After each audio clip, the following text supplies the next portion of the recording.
Well, good evening everyone, and the first candidate to speak tonight is Lyndon Farnham. Good evening, ladies and gentlemen. I'm going to share the secret with you I shared with some 1A last night, and that is that we all get very excited when we come to the great country parishes, because we like to share with you our connections, no matter how distant or spurious they may be. And I know many of us are looking forward to that tonight. I just wanted to start by giving some quick recognition to your Constable, John Gallashaw, who's leaving the States Assembly, and I'm sure we're going to miss him. He's been a great colleague and a great character in the state, so thank you, John. I'm going to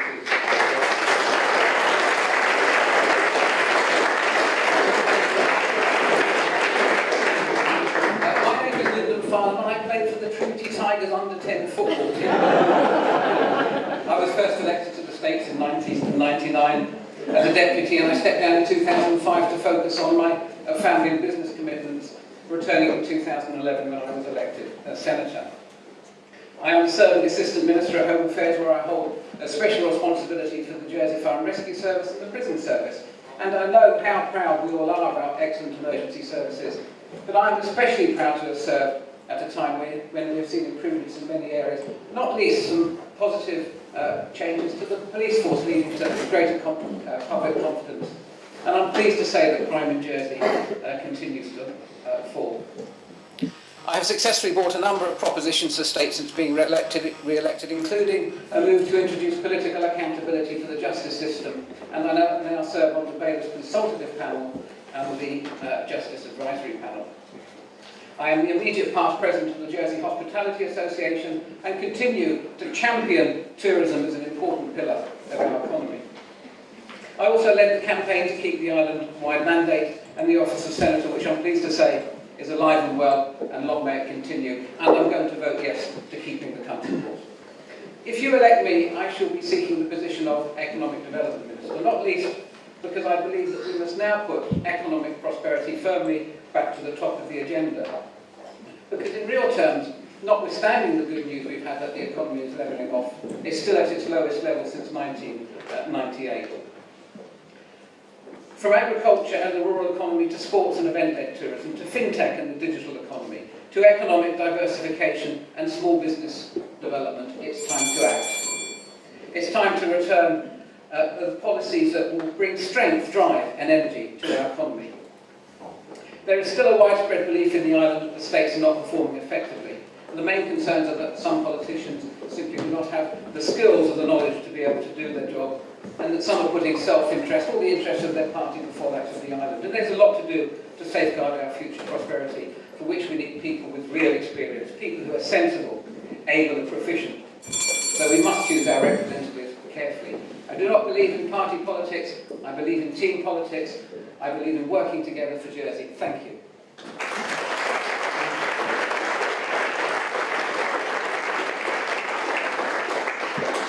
The second candidate this evening is Chris McGee. Good evening, ladies and gentlemen. Sorry I'm late. I'm not normally a betting man, but I popped into the bookmakers just before.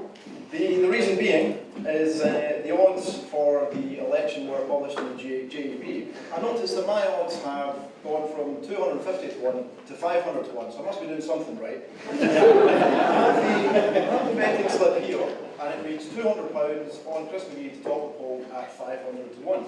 I'll spare you the mental arithmetic. If I top the poll, this piece of paper is worth 100 grand. Why am I telling you this? I'm telling you this because I won't keep a single penny of it.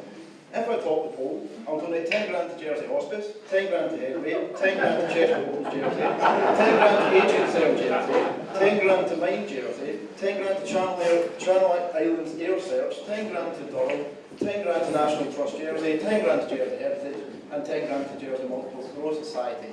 This has been recorded, so yes, you can quote me on this. If I don't top the poll, I'll still be giving 10% of my charity, of my salary, to charitable causes, except these won't be chosen by me, but they'll be chosen by you at facebook.com/Chris McGee for Senator. I've said it all along, it's not about me, it's about you. You've got up to 8 ticks in up to 8 boxes. It's not for me to tell you what to do, nor is that why I'm here before you now. If you don't like 8 don't tick 8.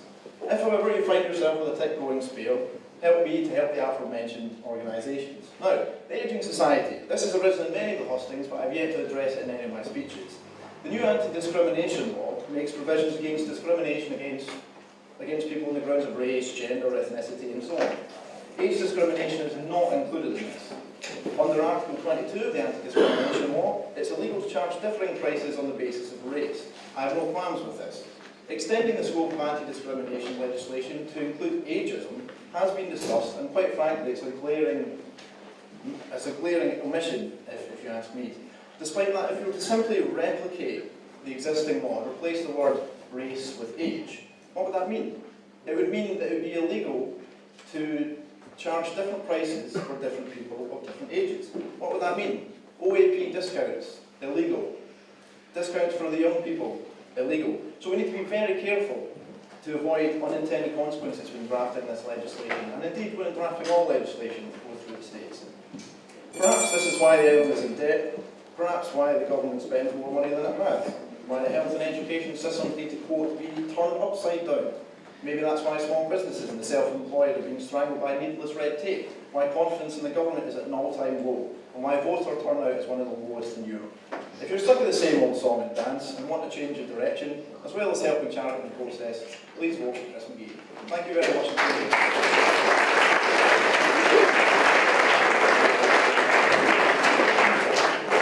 Candidate is David Richardson. Good evening, ladies and gentlemen. My name is David Richardson. I'd like to start by talking a bit about tourism. As you know, the visitors coming to the island has been in decline in recent years, although this year has probably bucked the trend due to exceptionally good weather.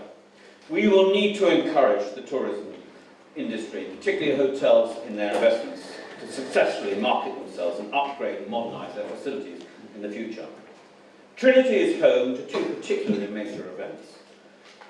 Jersey Live, which I think should be properly expanded, and Durrell, which is one of the most iconic attractions in this island. The numbers of visiting to Durrell were up by 7% last year to 200,000. That's equivalent to about 1 in 3 visitors coming to the island. I believe that Durrell is the most understated of all the venues, and if it worked with tourism, could bring in much more needed revenue into its coffers, as well as Jersey. I'm an accountant. I work in the finance industry. This morning, I took an hour off work to listen to our First Minister and Treasurer engage in the finances of the island. Although all their talk was thoroughly plausible, they did not mention ways that Jersey could realise savings through working with our neighbour Guernsey. By this, I mean such things as law drafting, or even negotiations of tax agreements, or working in overseas relations, or capital projects. Many laws drafted in Jersey are the same in Guernsey. Secondly, our institutions, such as Jersey Financial Services Commission and Jersey Financial Limited, could share their regulation and promotion work. This may be difficult to achieve to begin with, but eventually could save millions. We recently saw that we dropped, or Jersey dropped, in a particularly behind Glasgow in the league tables of financial finance centres. Although to give credibility to such tables is probably frivolous, we should take note of the public and media perceptions. If the islands work together, I believe that we could do much more to promote not only Jersey, but the Channel Islands as robust, forward-thinking, safe jurisdictions in which to invest. And we wouldn't have descended on that table. After all, the combination of two islands working together would be greater than two working apart on the same agenda. Jersey needs to make cost savings. I do not believe in increasing tax. Besides this, there are several other changes that I feel need to be made. We need an environmental minister with teeth. If we'd had an environmental minister with teeth, we wouldn't have seen that green sludge in St Albans, that endless debate on Plymouth, those traffic jams, that creeping urbanisation of the countryside, and some of the worst housing developments. No, that one outside is very good, and the one outside here. We need to prioritise town developments over country ones, and keep St Helier vibrant, and to keep the countryside beautiful for visitors. There are many vacant premises and shops in town that need to be turned into flats. We could use tax breaks and other incentives in order to encourage that sort of thing to take place. If you believe in the conservation of the local heritage, a population balanced, financially balanced book, vibrant and educated person, Jersey, please vote for David Richardson. I humbly beseech you. Thank you.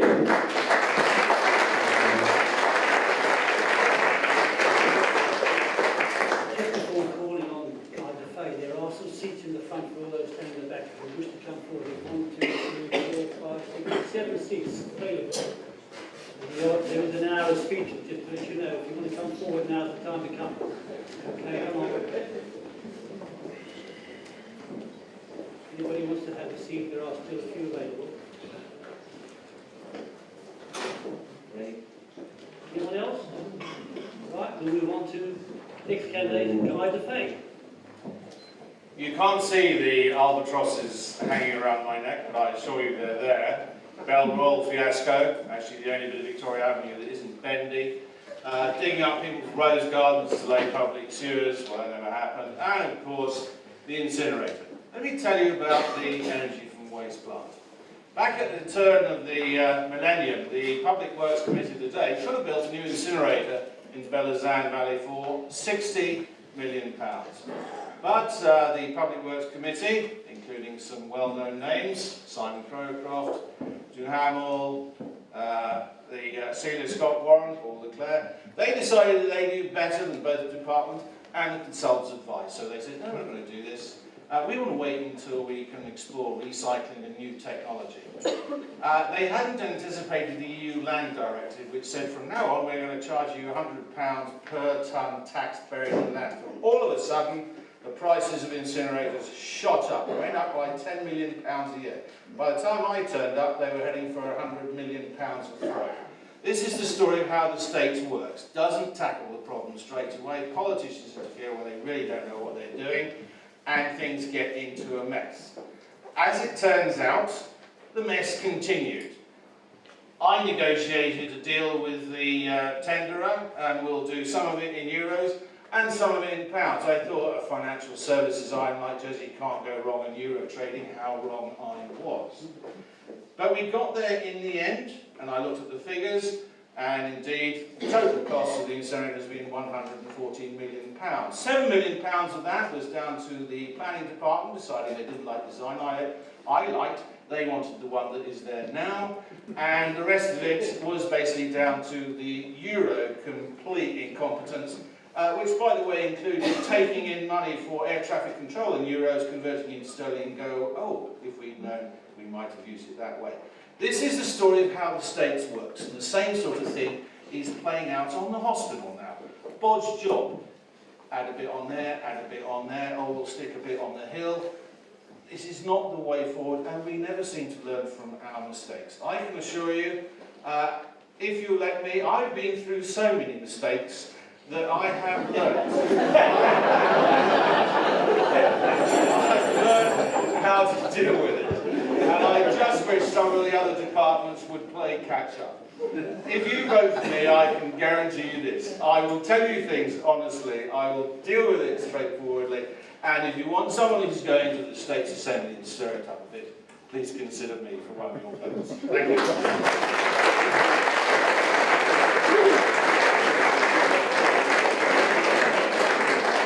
The next candidate is Andrew Green.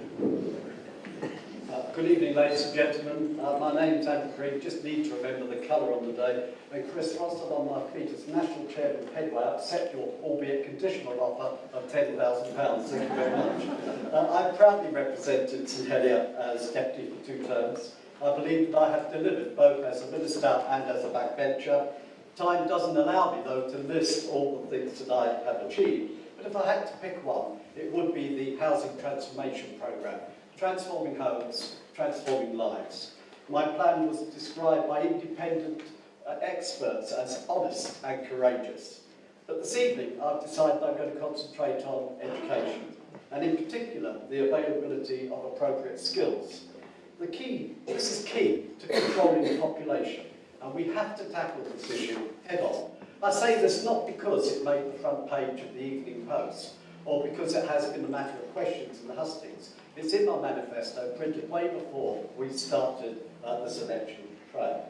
I say in my manifesto that we shouldn't be afraid to do things differently. You know, it's fairly obvious, well at least it is to me, that if we keep doing the same thing, we'll keep getting the same outcome.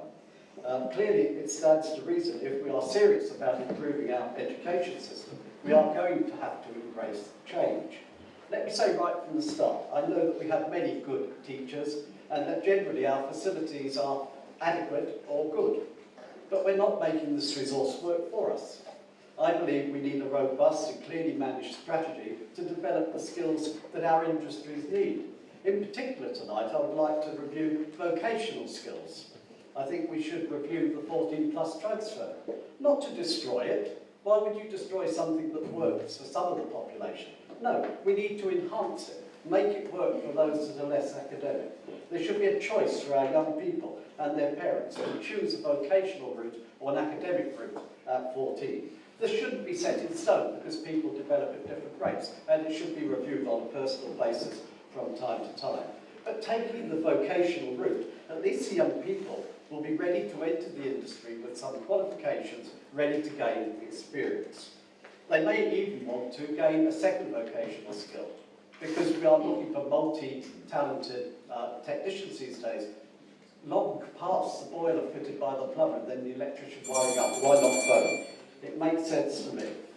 You know, those undertaking vocational skills will still do English, mathematics and computing. It will all make sense to them then because it's relevant to what they're doing. Time doesn't allow me to fully explain what I want to do, but as Einstein said, if you always do what you've always done, you'll always get what you've always got. I don't want what we've got. Our young people deserve better, our industries deserve better, and our island demands better. If you want a new person as senator with experience, courage, vision, thinks independently, works collectively, please vote Go Green 14. Thank you.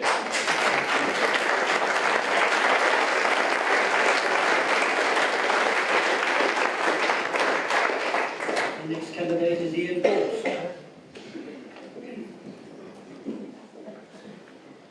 Good evening, ladies and gentlemen. I'm Ian Gorson. It's been an honour for me to serve as Chief Minister for the last 3 years. During those years, I've sought to build consensus, face up to the challenges and make difficult decisions. This evening, I'd like to talk again about preparing for our future. One of the constant temptations for politicians and governments is to make short-term, politically popular decisions which aren't always necessarily in the community's best long-term interest. We know that in common with many countries, we face challenges in the coming years: the ageing population, long-term health conditions, supplying affordable homes, the rising costs of social protection, population and migration, to name but a few. At the start of this government, we agreed that we should start to plan more holistically for that long term. This, of course, is a difficult area, asking and answering the question, what sort of Jersey do we want to build for the future? But nonetheless, it's fundamentally important that we ask and that we work together and decide together. During the last 3 years, we've made good progress, particularly in the Treasury Department, where they've delivered a medium-term financial plan. They've delivered a long-term capital plan, a long-term revenue plan, and long-term tax policies. We've also developed an energy strategy for the next 50 years. We've agreed changes to the state's employee pension scheme, stopping the unaffordable final salary scheme.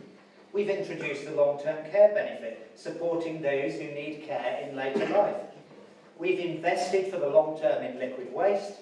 We're transforming the health service, and we've started to plan for a new hospital, alongside transforming social housing provision.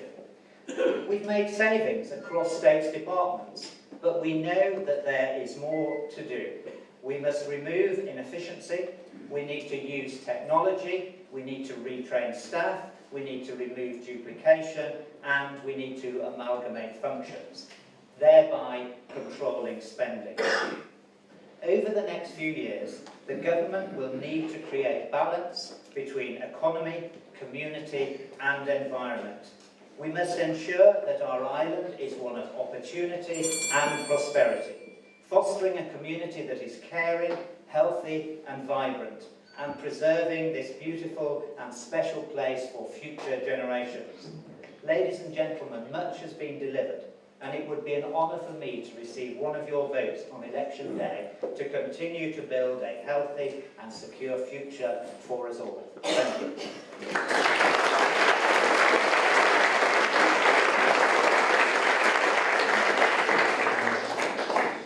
The next candidate is Anne Southern. Good evening.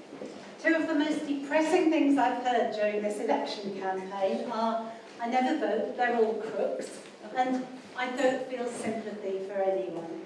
I think I dealt with the first by convincing this voter that I'm certainly not a crook.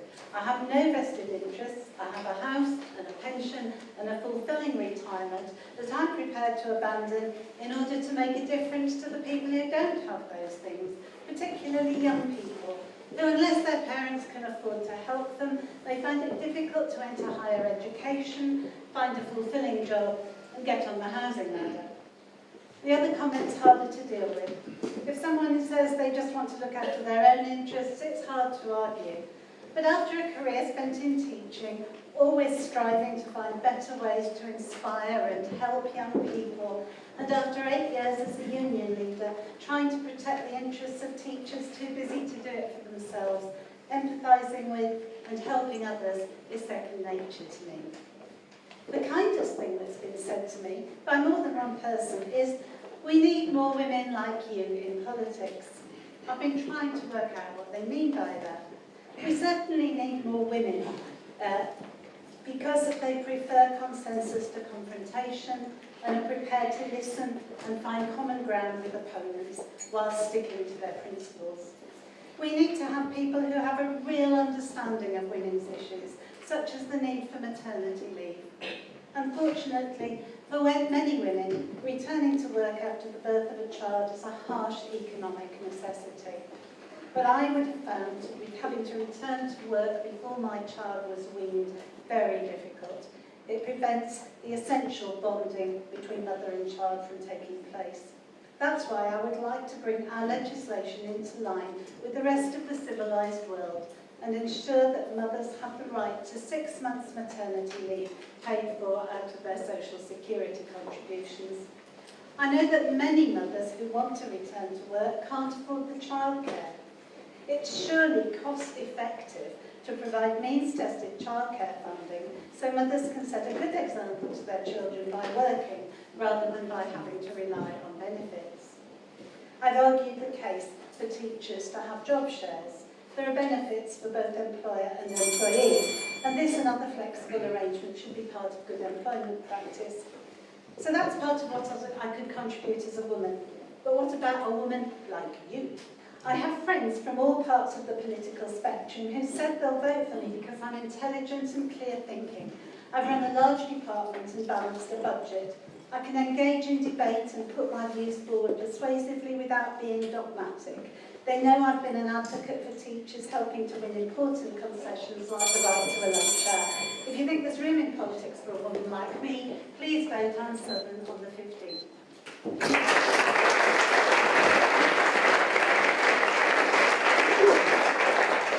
The next candidate is Alan McLean. Good evening, ladies and gentlemen. I was elected Senator in 2008 and since then have served as Minister for Economic Development during the most severe global financial crisis imaginable. I'm extremely proud to have had the opportunity to serve my island and our community on important local issues as well as on the international stage.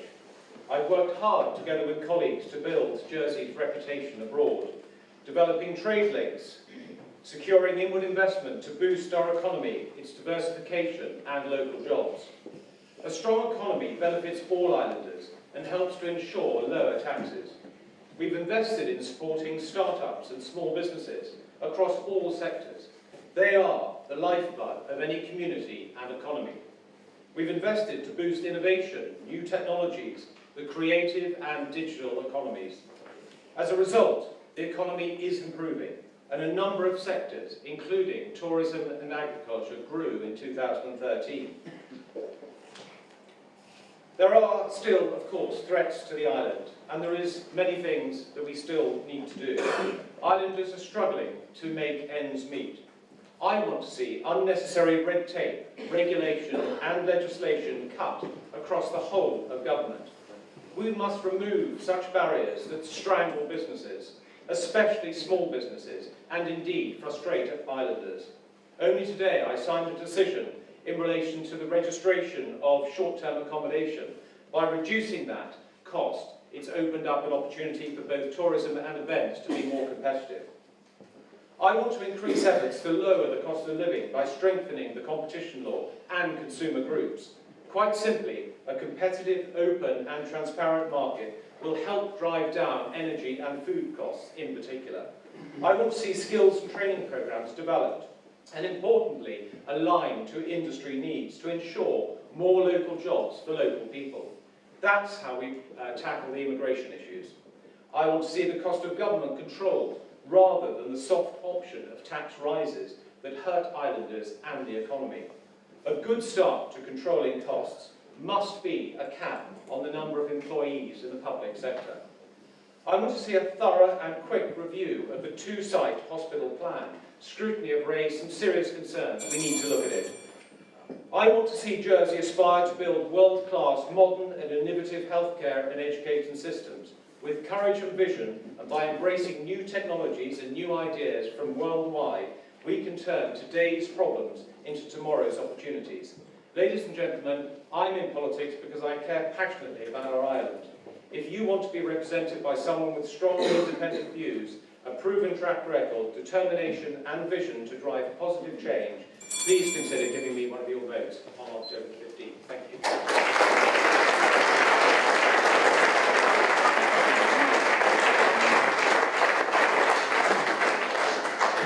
The next candidate is Jeff Hay.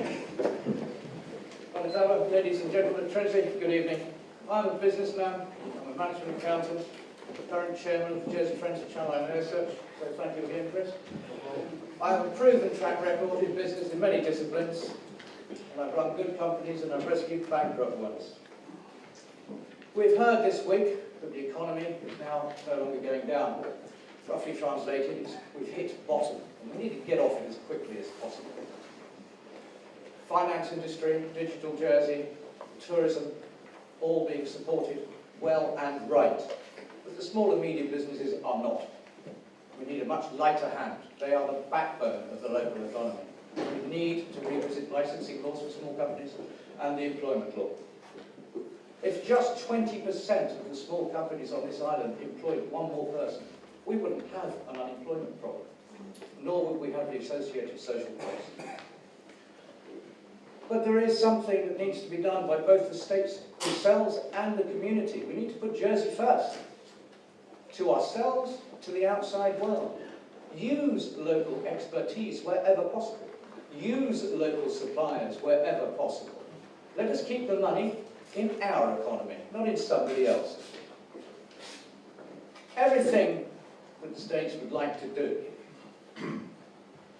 sadly, comes down to one word: money.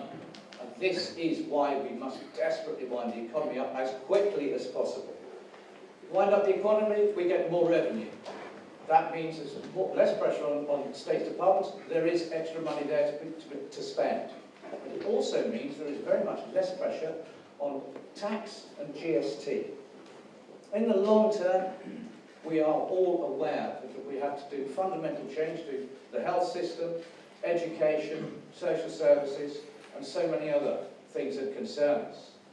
What we must do in the short term is find the small changes that make a big impact on the community. That is important for now. My business background is that I have always had to be very proactive or reactive when the environment changes. The states, in turn, must be more reactive. We need less debate and we need a bit more action. I am a fresh face for you. I'm an organiser, I'm pragmatic, common sense, and I really do want to get on with it. I really do want to be part of it, and I really do want to represent you. One of your votes on the 15th would be very welcome. Thank you.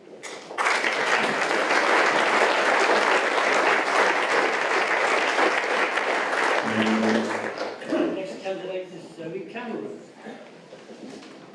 Good evening, ladies and gentlemen. Jersey's economy is still largely dependent on financial service industry, bank deposits of which have fallen a third since 2007. Unfortunately, bankers, like doctors, no longer have the same reputation and trust they enjoyed in the time of Captain Mannering and Dad's Army. Enron, Lehman Brothers and Madoff have done for finance what Harold Shipman did for the medical profession. In its shadow, Jersey's reputation has also become suspect. I know that Senators Gorst, Uzov and Balash have spent some time reassuring foreign countries of Jersey's integrity with some success.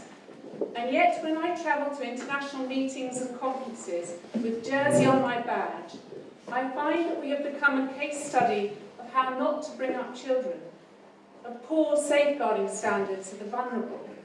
A Jersey address is seen as a risk factor for severe mental health problems and addiction. Only on the 12th of September, Innes and I attended a lecture in London given by a professor in social work who described a healthy organisation as one that was founded on relationships that fostered continuity, trust, concerned curiosity and due regard. Organisations that truly ensured there is no decision about me without me, that encourage internal and external challenge, that have a learning culture and self-awareness, with staff that have sufficient resources, training and support.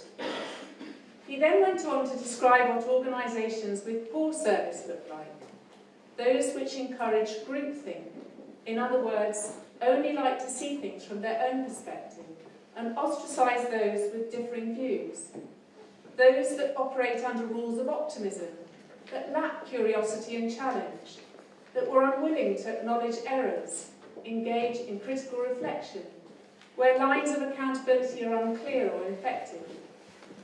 And then he said, those that operate like islands such as Jersey in an isolated, closed, secretive manner. Perhaps we deserved a dodgy reputation in the past.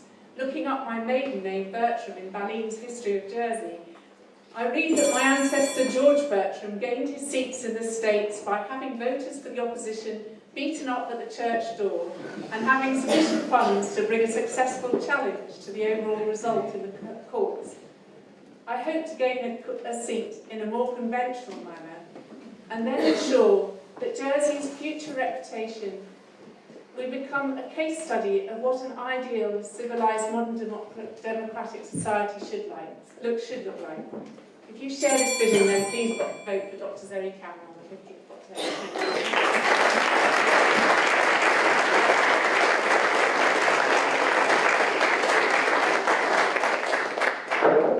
Our next candidate is Sarah Ferguson.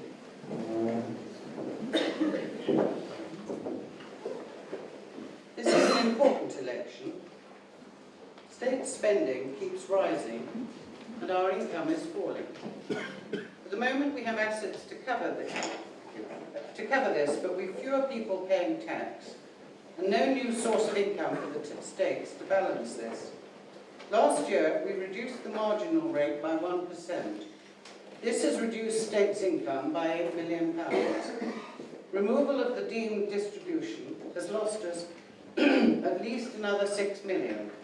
Not a lot in the scheme of things, but 8 million here, 6 million there, soon adds up.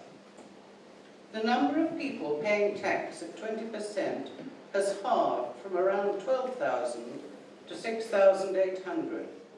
Those paying at marginal rates pay 52% of the total personal income tax take. 6 years ago, they paid 41% of the total. The tax burden is growing on Middle Jersey.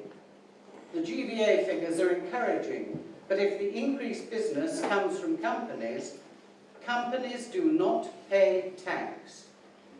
When the financial services industry originally arose in Jersey, care was taken by Cyril the Marcon to ensure that Jersey did not adopt policies to which critics would point and say, you're a tax haven. We have been under pressure from outside agencies regarding our tax system. We need to re-examine it, to put the island back on the principled path charted by Cyril the Marcon. I'm the chairman of the Corporate Services Scrutiny Panel. We've looked at the budget. One conclusion is that we have a deficit, in total over 100 million, and around 50 million of that on current account. Some of this is structural. and the only way to deal with a structural deficit is to increase income, which means taxes, or reduce spending, which could mean services, but in my experience, efficiencies can cut costs, not services. But all that's been left until after the election. The chief economist of the IMF is now advising against deficit spending and has recommended that Europe copies the UK. Why don't we? On top of this, we have proposals for property taxes, including a recommendation on centralising the rates, which would tear the heart out of the parishes. This is the most important election for 60 years. Your vote is your voice. It matters. Please use it. And please remember Sarah Ferguson on voting day.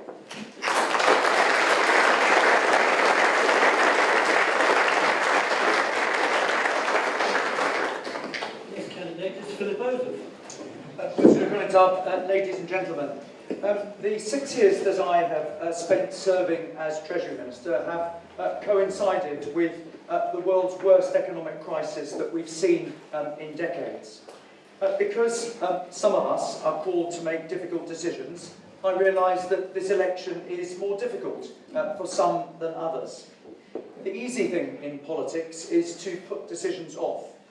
Or for better or for worse, ladies and gentlemen, I don't believe that. My aim is always to leave a department that I have led into a better state than when it started.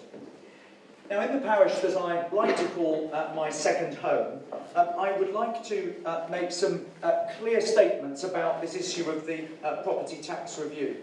I understand that it's caused a great deal of concern, and I've certainly been listening through this campaign. A proper consultation should be about good research based upon good economic advice, setting out proposals, consulting, listening, and then deciding. Ladies and gentlemen, this is the piece of paper about the decisions on property tax. It's blank. There are no decisions. It is a consultation. And that's what all consultations should start with. Now, what is this property tax about? This policy review about? Well, it's based about three things. It's got a forward from me, 2 bits of expert advice from the tax policy unit. It's about 100 pages. And it sets out all the existing tax policies and taxes that we've got.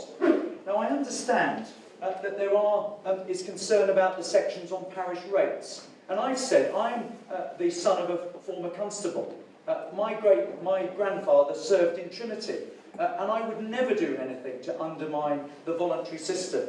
But so far, I don't think I've got that message clear. I would not do anything to undermine the parish rate system.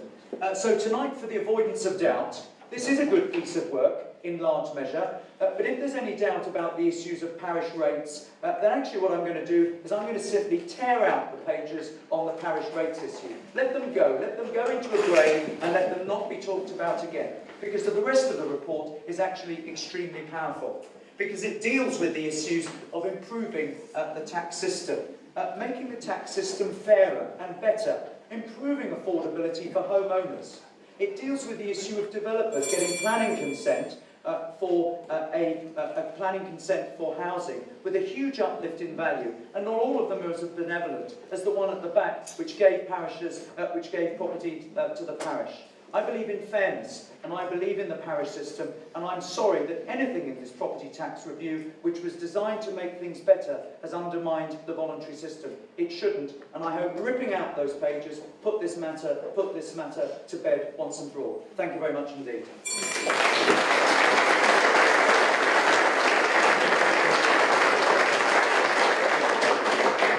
Next candidate is Sean Power. Good evening, Trinity. It's a privilege to be here tonight. My name is Sean Power, and I'm still the Senior Deputy for St. Bernard, that's the districts of Kennebec and Moy. But it's a double privilege really tonight, because I've worked with your constable on and off for the last 6 years on the planning panel, which some would say is a poison chalice. It is. John has chaired the planning panel 2008-2011. And I chaired it 2011 and 2014, and both of us seem to have miraculously survived. As you know, planning is really difficult work. I'm standing for Senator, because I believe in the island-wide mandate. My submission to the Electoral Commission, to Sir Philip, was for 30 senators and 12 constables. That was rejected. I then supported the option B campaign, which again was for change, and that was rejected. Only 7 out of 29 deputies voted to support the referendum that was voted on by you, and I'm still angry about that. So my areas of expertise are planning, housing. I started the housing transformation that Andrew finished. But I've also, you may not know, I've been interested in shipping. I was involved in the Emerald campaign that first gave me some name recognition. And then last year, the whole of the summer of 2013, I was involved in the relaunching, for want of a better phrase, of Channel Island Lines, the freight-only service, when Huron Runoff shipping collapsed. I was directly involved in bringing 2 shareholders into that to keep the service alive. In terms of population and migration, I believe we should give far greater emphasis to the cash-in-hand and grey economy, which is not being enforced at the moment, and I've got real concerns about that. And I believe that my other work in the parish has served the parishioners of St. Brelade well. And the other thing, I've done a lot in the last 9 years as a States member. My work that I think gives me the greatest amount of pleasure was Channel Island Lines, but I think the other areas that give me the greatest pleasure are being Vice President of the JSPCA. I'm the co-founder of Caring Hands Sanctuary House in St. Oban. I drive trucks to Romania for mustard seed. I'm on the committee of Middle Social, and I do a lot of other things. So I like being in Trinity tonight. What I find really encouraging, the number of people who turn out in the northern parishes and the country parishes and take part in the full electoral process, compared to the 20-odd people that turned up in St Helier number 2 last week, or the 50-odd people that turned up in St Helier number 3 or number 4. So grateful to you tonight for turning up. I humbly beseech that you might consider me for one of your 8 valuable votes. Thank you very much.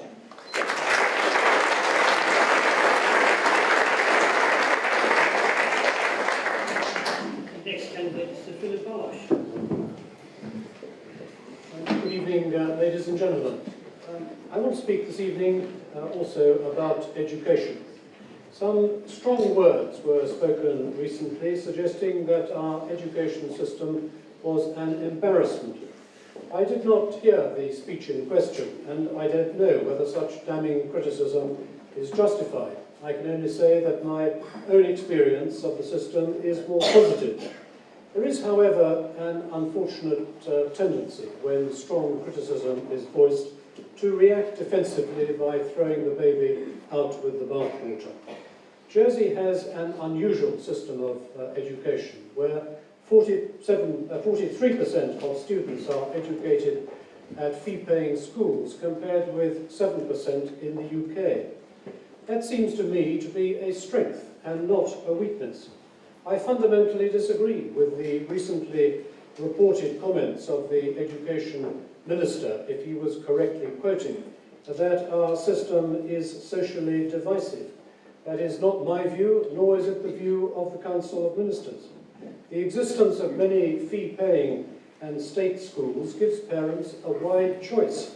And even among fee-paying schools, there are choices on the type of teaching and ethos with which people feel most comfortable.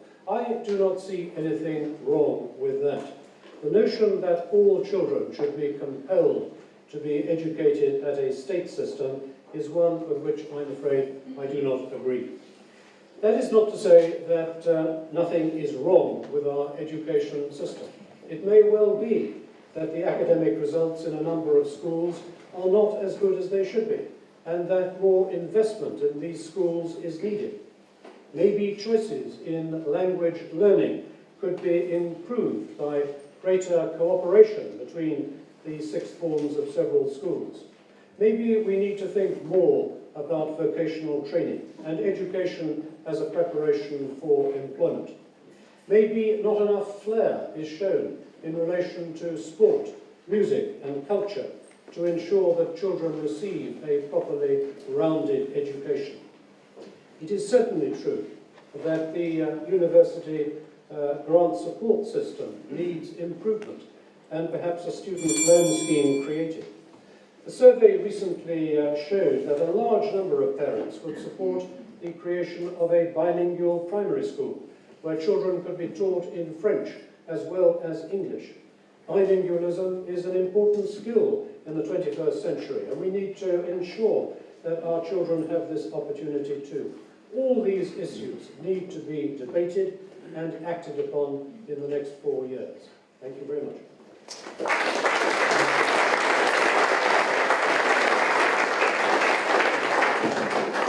Next candidate is Paul Ritchie. Good evening. For the last 6 years as Assistant Chief Minister, I've undertaken and completed several significant complex projects.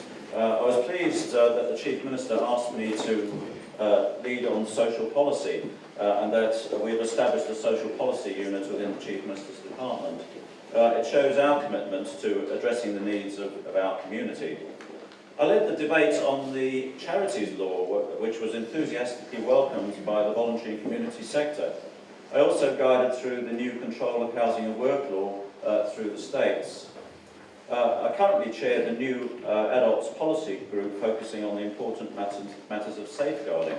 As Dr. Cameron has mentioned, this area is vitally important and it can be a very difficult task at some times, but we have a duty to get it right.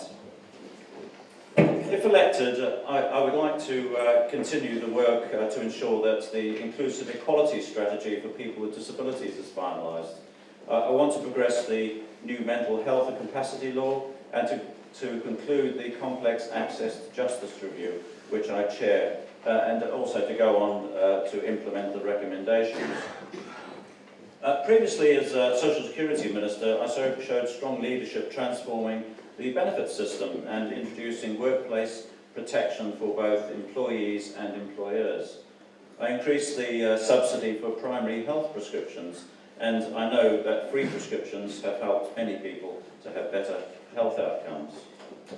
So whilst considering the options for a new hospital building, I will be putting pressure on the new Health Minister to focus on social services for people with mental health issues and also for children and adults with learning disabilities. Mr. Kaitar, I can't let this opportunity go without saying a big thank you. Your parish community has played a big part in the lives of people with learning disabilities across the island. As chairman of Jersey Mencap several years ago, I founded rural enterprises at the Rondo Farm, just down the road, providing sheltered work for people with learning disabilities.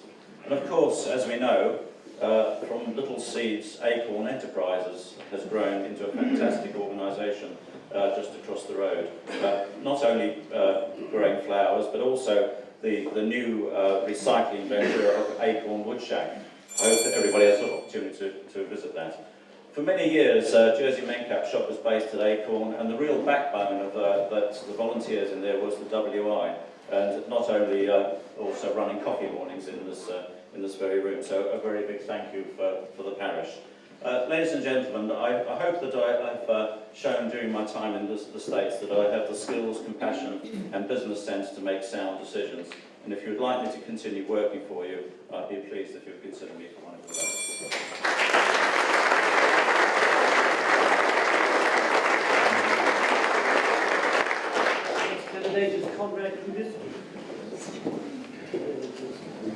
Good evening, ladies and gentlemen.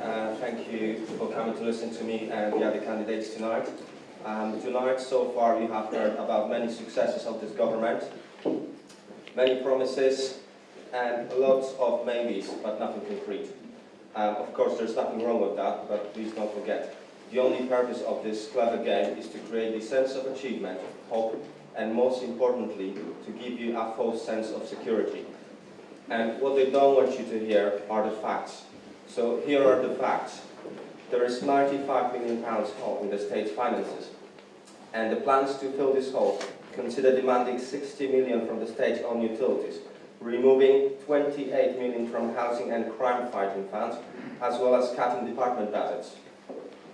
45% of islanders are stating that they had difficulty paying their bills, and only 25% are reporting confidence in the government.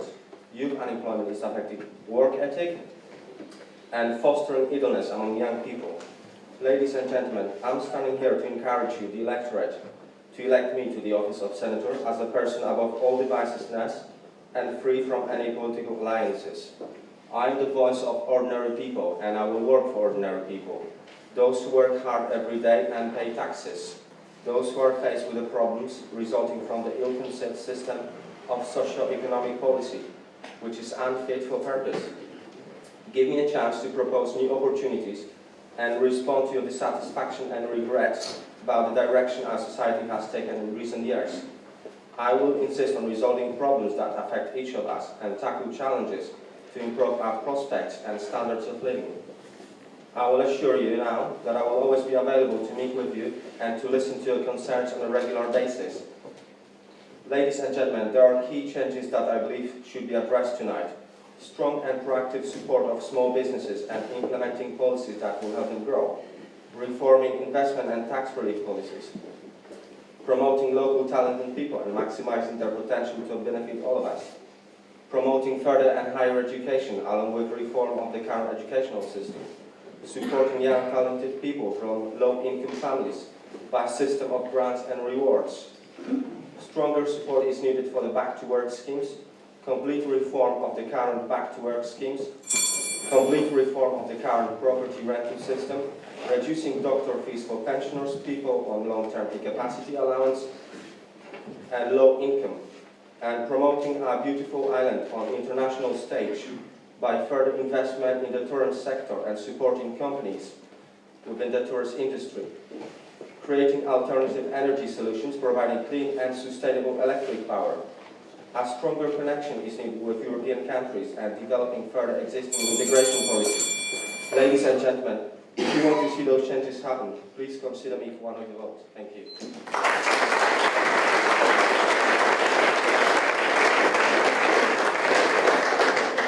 Next candidate is John Young. Good evening, ladies and gentlemen. I am Deputy for St Willard's District Number 1, following careers in the private and public sector and former Chief Officer of Planning before my election. I've been Chairman of the Environment Scrutiny Panel and have conducted many public hearings and reviews on energy policies and things like rural bus services and local issues.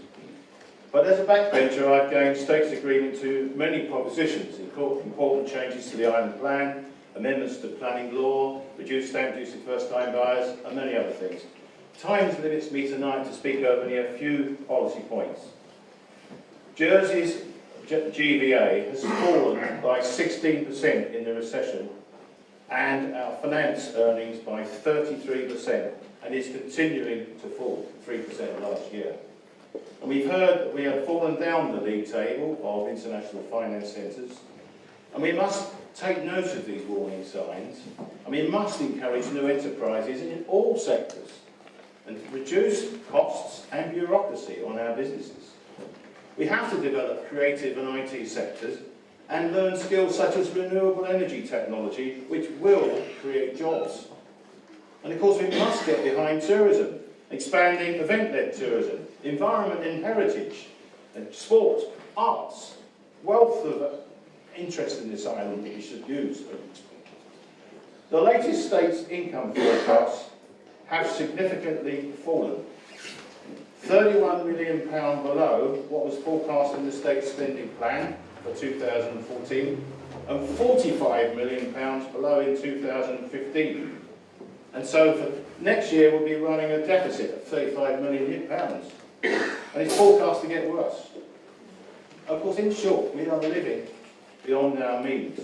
And of course the solution is not raising taxes. We must review spending priorities and reform the public sector, reducing corporate overheads and layers of management, protecting frontline services and find ways of releasing funding for education and health. Particularly, look at setting up a health insurance fund. But of course we must provide access to primary health care for everybody, not just those who can pay for it. And we need to develop a health service which is right for Jersey and not simply copy the NHS. That means working with GPs, voluntary bodies and stronger political direction of our health service. And above all, we need to improve our government. And we need our government to join up. One that builds consensus and doesn't encourage adversarial party politics. We need to rebuild lost trust and restore confidence. In this election, you have a choice. You can vote for change or more of the same for the existing ministers on the platform. I ask you, ladies and gentlemen, instead of voting for change, I humbly ask you to vote for me, John Young, as Senator. Thank you for listening. The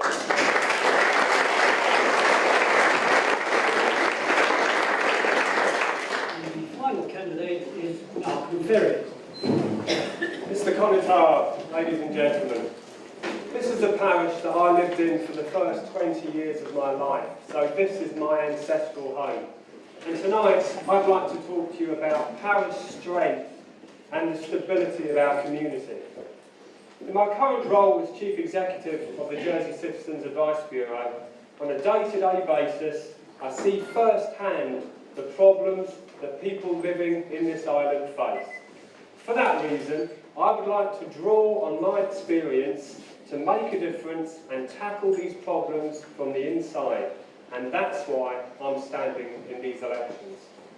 When you get a chance, I would ask that you click on my website, malcolmferry.com, and you can start my campaign video and see and hear all of the issues that I believe are important. But one of the things that makes our community strong are the links between the father or mother of the parish and the close connections to our government. Having a direct voice in island decisions from a parish perspective is what makes the role of the Connitar unique and so important. For parishioners, this is what makes up our identity and helps us to feel part of island life and involved in our community. So just because a system is well established does not mean it is out of step. Just because a system is different does not mean it cannot continue to work well into the future. I believe that to lose these parish links would be to the detriment of all that we hold dear. However, you have the chance to make your voice heard in the referendum on polling day by answering either yes or no in the referendum. Ultimately, it's up to you to decide, because as I've stated in my manifesto, if I'm elected, I will vote with your decision. I have worked hard and made positive changes in every aspect of my career to date, from the finance industry to the civil service. And I can promise that as a States member, my resolve would be just as strong. So, if you want to see a new face in the Assembly, but also someone who understands the island's traditional values, then please consider me for one of your votes on polling day. I was out talking to a young couple the other morning, and I asked them, what are the main issues for you in this election?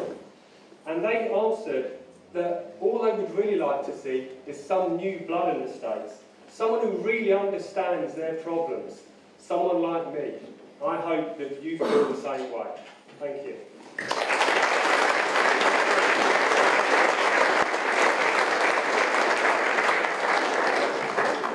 Right, the idea is to take 3 questions from the floor. I believe we have a mobile mic, right? Can someone, I think you better pass that to someone else. Someone could just be helpful, and when the viewer can put up their hands, not okay, yes, we are. Right, there's a question over there. John Howell is the first question. What I'm going to try and do, I'll take 3 questions, and I'll just give the resume after. No speeches, questions, please. Well, I'd just like to say thank you very much, and your 18 excellent candidates. It seems such a shame that we can only vote for 8 of you. I wish we could vote for 12. Thank you. So well, the question is, would you like? The question is, could we have 12 senators instead of 8?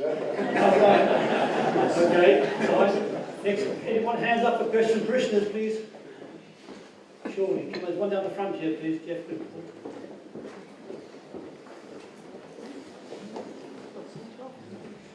David Rotherham. I'm sure all the candidates have been thinking about green issues, and that is obviously more important things to talk about in the first few minutes. So my question would be, What's your long-term thinking on how we can afford Jersey, how to prevent Jersey from becoming an overcrowded and broke place too full of people, no jobs, no money, no food, which is where we will head on current policies indefinitely. How do you see it changing? Thank you. One more. Right, there's a hand on the right hand side, sorry, if you go around the side, just stand, when you do stand up, you just state your name as well, please. Paul Reed, resident of Trinity. People have spoken about fairness in the tax system and the need to, balance the budget and things like that in Jersey. So I'd like to ask the candidates, what one thing would they like to change in either public spending, how would they change public spending, and how would you increase tax hike? Thank you very much. So I think the first question is, we'd like to have 12 senators on this, and be quite easily answered by some of these people. And how would overcrowding prevent Jersey actually going bankrupt, I believe, is also the second question. And what one thing on the tax system could be done to ease the burden on most islanders? Not to increase tax. Okay, do you all got that? Right, we'll start with number 1. To Lyndon Farnham, we'll run right through to 18 for those. They'll give. It's up to each candidate to decide how long they want to speak on one of those questions. Okay, they have to answer the 3 questions in 1.5 minutes, and at 1 minute you will hear a bell. That's another 30 seconds to go. Okay, you fire over number 1, please. Thank you for the question on senators. I said in my manifesto I did participate in the campaign to keep the senators. I think it was completely wrong that the states removed 4 senators without any reference to the electorate, and we still don't have a question in the referendum, so I'm going to presume the office of senator is safe, it's here to stay. We need a minimum of 8. If we can find a way to increase that, yes, then I would support it, because I think the Assembly needs to be represented by the parish and the island-wide mandate. I have to say that I think we are incredibly lucky to be in Jersey. Jersey's not going to be bankrupt. It only takes you to go away and visit other countries. If you want to know what it's, go to a country that doesn't have economic growth or stability. Our reserve, our financial reserve is £780 million at the moment. I think taxes, I think the Middle Jersey has suffered with additional taxation, and we need to do something to arrest that. In terms of what I would do, I think we need a complete restructure of the public service. I'm not going to join the bashing of the civil service that comes at election time, because I think generally speaking we have a very good civil service. It's not their fault that we've overstaffed it, and we need to reorganise that as a matter of urgency. Thank you. Mr. McGee. Thank you. In answer to the first question, I was going to echo what Senator Farnham said. I think it was a bit of a travesty that 4 senators were moved without even consulting you. Could that be extended to 12 if they were taken away without your consent? Then maybe they could be added in without consultation. David, you asked a lot of questions there. You asked about population, immigration, bankruptcy, unemployment, and so on. And you mentioned green issues as well. I propose removing GST from local organic produce. Some of the other people on this panel said, oh, that's far too much hassle and it would be worth. We couldn't possibly do that. So, in terms of keeping the economy strong and making a fairer society, I don't think there's one sort of panacea answer that will sort of snap Jersey into a much fairer society. But I think what we need to do is reduce the number of public servants. There's 7,000, that's way too many. All of their wages are paid for by the rest of us, and we need to find more efficiencies. We need to replace certain people through automation, and the tax system definitely needs a full review, because in Jersey are paying all the tax. David Richardson. Yeah, as I'll start with the last question first, the fairness of the tax system. I think we could make some amazing public savings. I've already mentioned that the Crapo and the donkeys together could do something really together. Jersey has not marketed itself, the Challenge hasn't marketed itself well enough. I believe we contribute over 500 billion worth of tax to the UK economy, and 1 in every £20 that is invested in England passes via Jersey alone. Together, we could change the world. So believe that. The second thing, green taxes. I run an electric car, 5p a mile. That's half a car that does 40 miles to the gallon cost. And they're going to come down. Invest in one of those. I believe in a tax on a carbon tax on vehicles with high which don't take a lot of petrol. The second question was, of course, I believe we should have more senators. 30 of us, but we have a bit of a crazy problem, 30 of us up here, so we have to do 10, 10, 10, once every 3 years, something. And the third question was about population, my favourite question, so I won't keep you, or you'll go to sleep. I believe it should be broken down into segments. I believe there should be an appointment of a person called a population minister who would deal just with the really complex issues there. You can break it down, for instance, we need teachers, we should put those appointment contracts, induce them to leave, we should impose the housing law as strictly as we can, we should renegotiate possibly with the EU so we can... thank you. That's it. Everybody's taking a hammering in the recession, and the last thing I want to see is the early introduction of yet more tax. In fact, I say back off a bit and let everybody take a breather. Clearly there's going to be opportunities to cut public spending. We have to decide what's essential and what's nice to have. And salaries will be an issue. I would like to see potentially pay freezes in the short term, but starting with the senior managers, those on big wages. And if there's any money spare, let's put some money in to give some more pay awards to people at the lowest end. Now, in terms of the future of this island, I think we need to look at our natural resources, and the big one is right around us. It's the sea, it's fisheries, it's going to be marine energy. I can visualise a future in Jersey where we become a net exporter of energy and it actually starts to make us a lot of money, because energy is going to become extremely expensive in the future. But I'd like to devote most of the time to the senators. Why do you want to stop at 12? I say, abolish the deputies, bring in the island-wide mandate, let's have 30 senators and 12 councils, and get on with it as soon as possible. Because the island-wide mandate is the fairest way of voting for your government.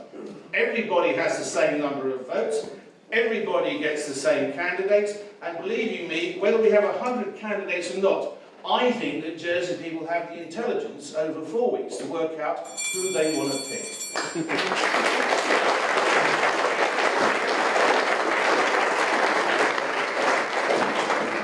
Andrew Green. Dealing with the last question first, the fairness of the tax system. One of the clear unfairnesses is the fact that non-local companies pay no tax. Okay, yes, they generate employment and they pay social security, but they generate no tax for us in Jersey. That's one system that we can look at. When you look at, and I'm probably risking this naming companies, Maltese belongs to, I believe, a French company, and Rumpels is a local company. One pays tax, one doesn't, and that hardly seems fair. Now, cutting on in public spending, it's very easy to bash the civil service and let's say we must cut everything out. We must get a few more consultants in to see how we can save money. The best way we can save money is to ask the people on the shop floor, those in the front line, providing the services, how they would do it differently. They know how to do it. We don't need consultants. Let them tell us how to do it. Let's make their life easier, and you will find that we will make considerable savings, and I speak from experience. Overcrowding, I think the population control starts with skills. If you've got the right skills, we take 3 years now to train 13 block layers. How many are we going to need when we build the new hospital? We're going to put it on hold for a few years. It's going to take quite a while. No, we need to do that differently. We need to have a system of ensuring that our green fields are capable of producing food. I don't think, others tell me differently, I don't think we're capable of producing our own. And senators, yes, let's have more.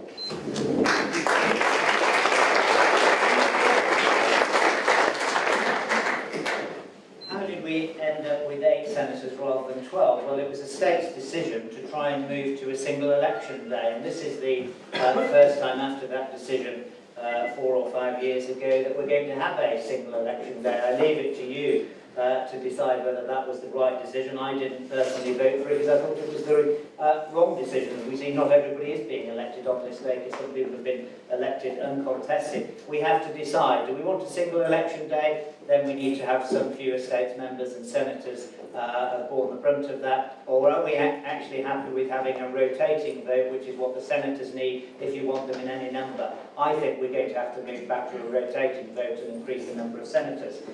With regard to long-term policies, that's why I spoke about long-term policies, because they're the fundamental issues that are going to face us over the next 3 years. And the question is, what sort of Jersey do we want? There's going to be some trade-off. We know that we've got an ageing population. We know that health's going to cost us more. So what sort of Jersey do we want? We're going to need immigration. We're going to need a strong economy, because that ties into the next question about fairness and revenue and savings. We need a strong economy because it gives us revenue, and therefore it gives us the social provision that we rely on. About fairness, that's why Philip's done his tax review, because it's about whether we can extract any value from those companies who are not currently having any value extracted from them. People have focused on the parochial thing, that's put behind us. Let's focus on the other good issues that are in that review. Thank you.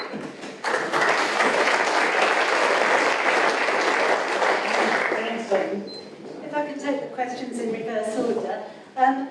Saving public spending, I wouldn't want to cut frontline public services. We know that education needs more investment in the 11 to 16 schools. Health needs more investment, particularly for mental health services. What we can save on is the 40 million that goes in income support as an in-work benefit. If employers paid a living wage, we could save quite a lot of that. In terms of raising money, you're told that people don't want to increase taxes, but the Treasury commissioned a report to us for 4 ways of raising £30 million. One of those was property tax, one would be raising GST by 2%. I absolutely reject those. Preferable is to have a 25p rate for income over 100,000, or to raise the cap on social security payments. They are progressive taxes, so if we need to raise tax, that's how we should do it. David, I've addressed population in my Brewville hustings and last night. Basically, we need to have the will to apply the control of housing and work law properly. It's not being policed at the moment. 12 senators, lovely, but there are practicalities to it. I can't see how you could choose from 30 of us sitting up here giving a 1-minute speech or what have you.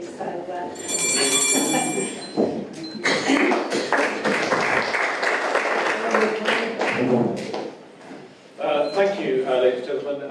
As far as the senators are concerned, I am a supporter of this role of senator. The most democratic role in the states.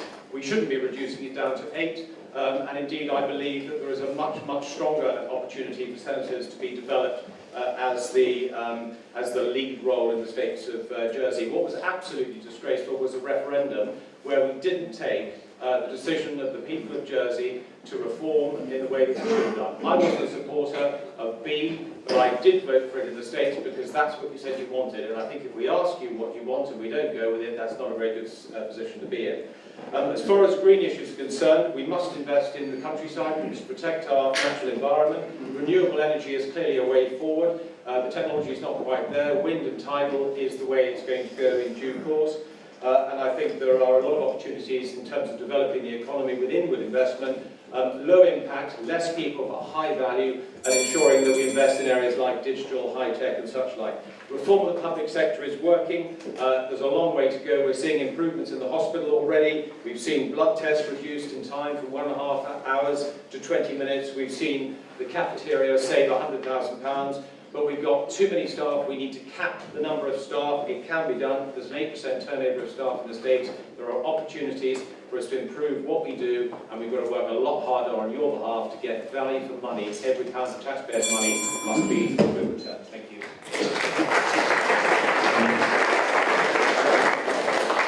Jeff Haven. Mr. Reid, one thing you said, actually one thing to cut spending and increase revenues. There isn't one thing. It's going to be lots of small things, to be honest with you. The modernisation of the States itself, the best will in the world is a medium term, probably a 5-year project, but it, as we know, it has a £360 million wage bill. We need to get that down, but we mustn't sacrifice the front line. The other half of that is we have to build the economy wherever and however we can, from top to bottom. Keeping Jersey green, absolutely. Our green spaces are part of our heritage. We must protect them. Renewable energy, when it comes, it's not there yet. But we do have local population growing, and we do have immigration pressure on skill sets that are not here. Long-term education, so we have less immigration pressure. John, yes, more senators, definitely. I think if you want people in there looking out for the whole community, they need to be elected by the whole community. That is essential.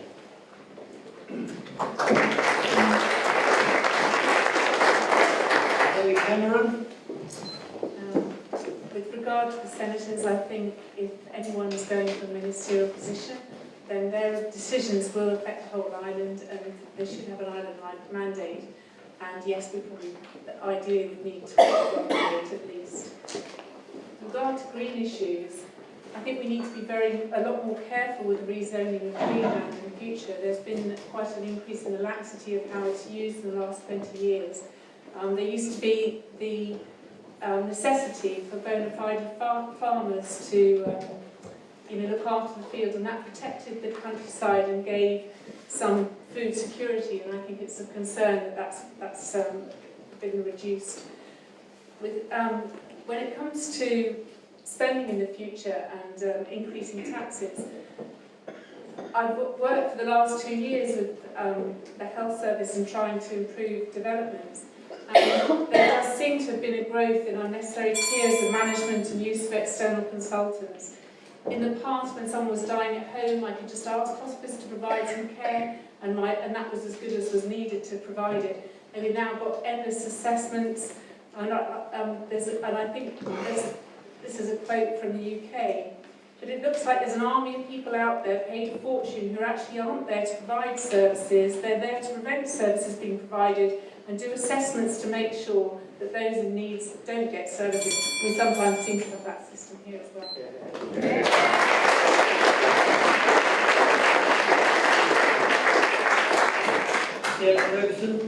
Thank you. Yes, 12 senators. Excuse me. Yes, I liked the continuity of having the 6 senators every 3 years. Like the American system, it gives continuity, it gives stability. It was excellent. I was very sorry to be overruled by my colleagues. And I voted for option C because I felt that it was the last stage of a reform programme that was already in progress. We had to see how that turned out before we started doing anything else. And as far as having 30 senators, I think that's a great idea. I mean, in Queensland, they have a ballot paper with 90 names on it to choose. Now, if they can do it, so can we. Sort of the overcrowding, prevent bankruptcy. We have to get back to proper values of, we've got income, we've got expenditure, let's keep the income higher than the expenditure. And I think these two questions really run together because we need efficiency within the states. You can cut costs by improving efficiency. You cut out the wastage, and there is a lot of wastage. We've got about 7 or 8 layers of management in the health department. I have actually charted the management structure of the hospital, and it goes on forever, I'll tell you. Was that my time?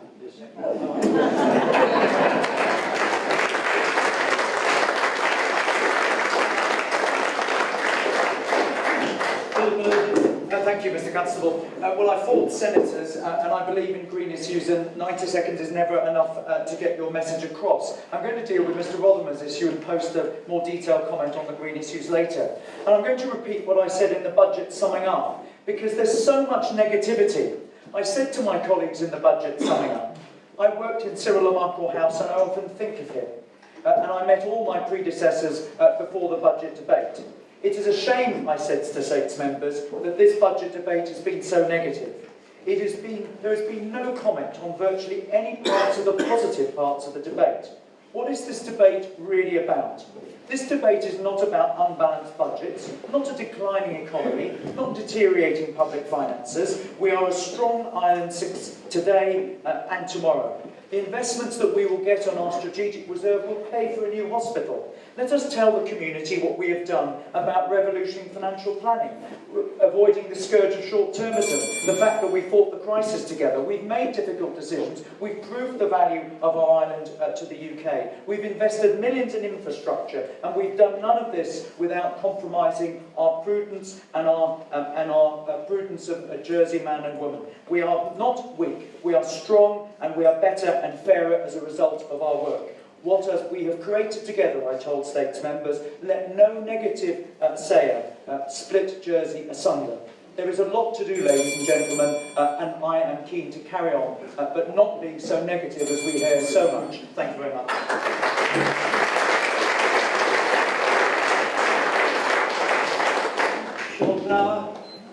I said earlier in my introductory remarks that I believed in the island-wide mandate, and I still believe in it. My recommendation to Sir Philip's Electoral Commission was for 30 senators and 12 constables, and I believe the ballot paper has been referred to by many candidates here tonight can easily be managed. Don't underestimate the ability of the electorate to understand a longer ballot paper and how to pick a candidate.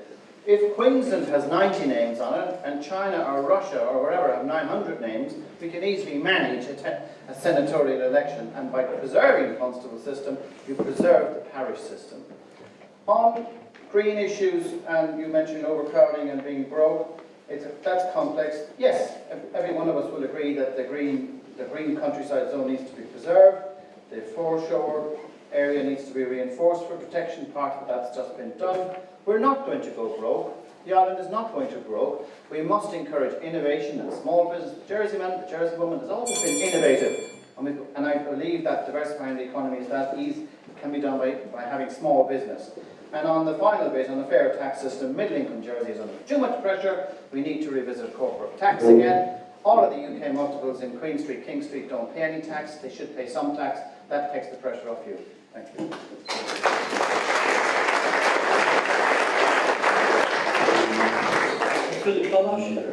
Yes, we could have 12 or 30 or any number of senators, but we would need to stagger the elections, so we had elections every 2 or 3 years, or even every year to achieve that. And the trouble with that is that you do not have the opportunity ever to remove the whole of your government. People thought it was wrong that a minister who had performed badly could be reappointed to the same office without having faced the electorate, and that is why we moved to a single election day. Mini senatorial elections in 6 districts with the constables is the solution, option B. Green issues I don't think have been ignored. We had a very good debate about them at the countryside hustings on Monday. And I agree that the challenge for any government is to reconcile trying to grow the economy with protecting the environment, and respecting the island plan, I think, would be a very good start. On tax, the really substantial change in the tax system was forced upon us by the UK and the EU some years ago, when we were told that having different tax rates for companies owned by residents and non-residents was not right.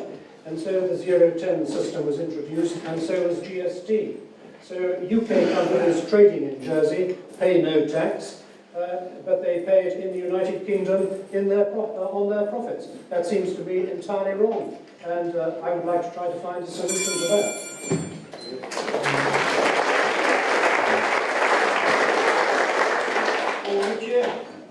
I don't like being negative at all, but what have the states got wrong over the last few years, and that's reforming ourselves. The things that have been debated by our states, unfortunately, or fortunately for the make-up of the states, with the deputies outnumber the senators and the Conitar, so the deputies have the sway when it comes to voting. What I don't like about we're trying to discuss ourselves, we'd actually spend far too much doing that and not enough dealing with the propositions of trying to improve our community. But I will also be supporting the Conitar's remaining.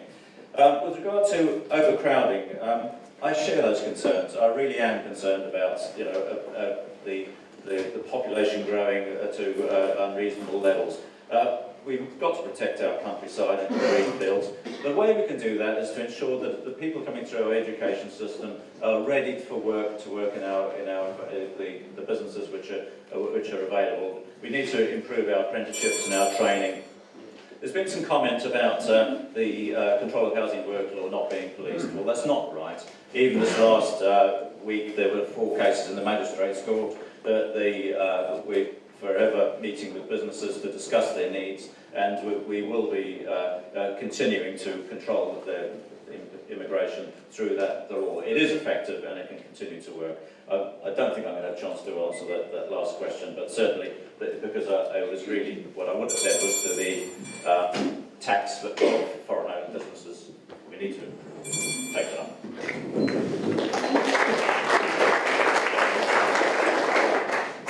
On the issue of environment, I can tell you, ladies and gentlemen, I have ready solutions and I know the right people who can bring alternative energy solution to Jersey at a 0 cost to the state budget. But I will of course tell you that after you elect me.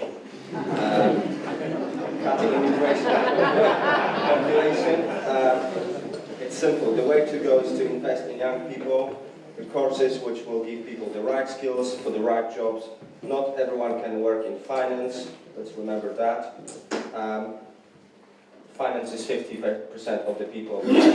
I can ask you, what about the rest of the population in Jersey? In terms of the Assembly, senators, of course I would love to have 12 senators on the Assembly.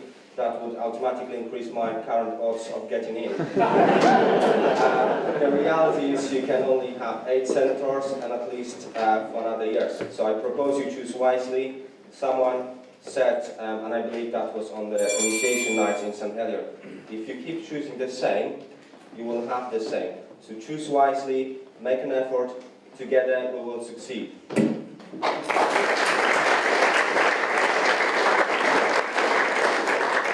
John Young. Green issues. In 3 minutes, one can't cover everything. We've had previous hustings on my manifesto. We must manage our population, set limits for employers bringing staff in until we can get our training provision of local people sorted. Enforce the island plan, rigorously protect our coastline, the coastal national park, and protect our green fields. Protect our biodiversity, take the huge opportunity for renewable energy, food sustainability, traffic management, and sorting out an urban renewal plan. Sustainability. Big agenda there, and that's one of the reasons why I want to put my name forward for Planning Minister if I get elected. On the question of tax and spend, we must delayer our public sector. Having worked in both sectors, I didn't find in the private sector the layers of management that exist in the public sector. We've got to systematically review that. Without touching frontline services, I want to see the 0-10 tax structure changed on corporate businesses. Many of them employ people on low wages, take economic value out of this island and pay the tax somewhere else.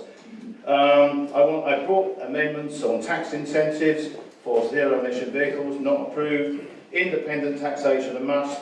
Personal allowances I want to see reviewed. I want to see our tax system reviewed to be a fairer structure between marginal and standard rate tax on allowances. Senators, I wasn't responsible for getting rid of 4. I think it was a retrograde move. I'm here because I think it's important to have an all-island mandate for senator positions. That's why I've come as a deputy to seek election of senators, and that's, I think, important that we do that.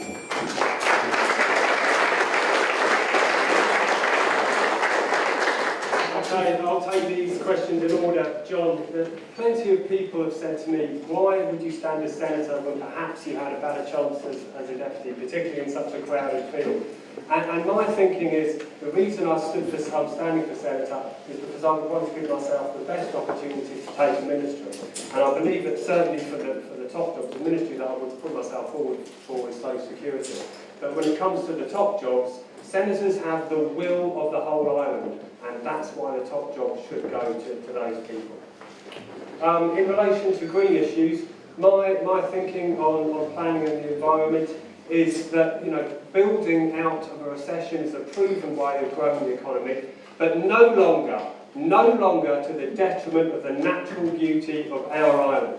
That's very important that we do build, but in the right places and the right type of buildings that are in keeping with the natural environment and the other surrounding Parliament around it. Paul, you know and I know that the public sector and private enterprise work in different ways. Part of the trick that the public sector is missing is they are not joined up enough. Now, I know there is a public sector reform which is going to start joining up states' departments, but it needs to move faster. E-government is a big thing which is coming. The sooner we get that programme rolling, the sooner we will start making massive economies in the system. Thank you.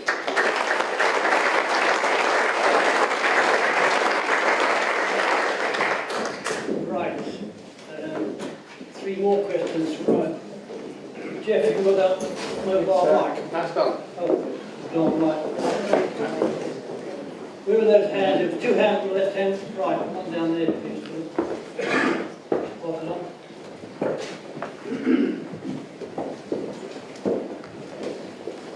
Just state your name. My name is Nigel Bromfield, I live in Trinity. I have a very brief comment and a legal question. The comment is to ask that when the elections take place in 4 years' time, whoever organises the British Committee might consider breaking this group in 2. It is not sensible to try and answer questions of the range of depth in 90 seconds. It's superficial and is not a good way of getting to understand who is being elected on the ballot. First comment. The question really is, if you were elected, what would be your top priority? I don't want the run-up, I want your top priority in the next 4 years, and how would you go about achieving it? Remembering that Bill Clinton said, it's the economy, Stewart. Right, that's one. Second question. There's one behind you. Just state your name.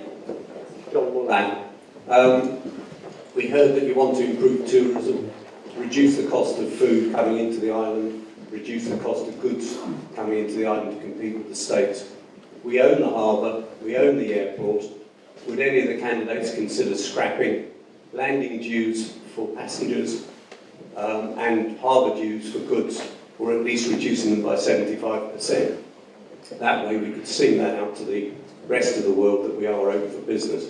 We're about to incorporatise both the harbours and airports, and one can only see that doubling. Thank you. Right, one more. Anyone else got a question? Right, there's one right down the right hand side there.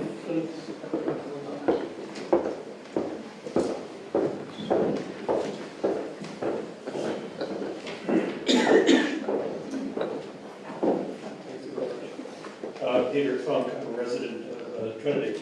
I had a very quick question which you could all answer in less than 10 seconds each. We were being asked as voters to say, should the constables remain as members of the states as an automatic right? All you have to say is yes or no.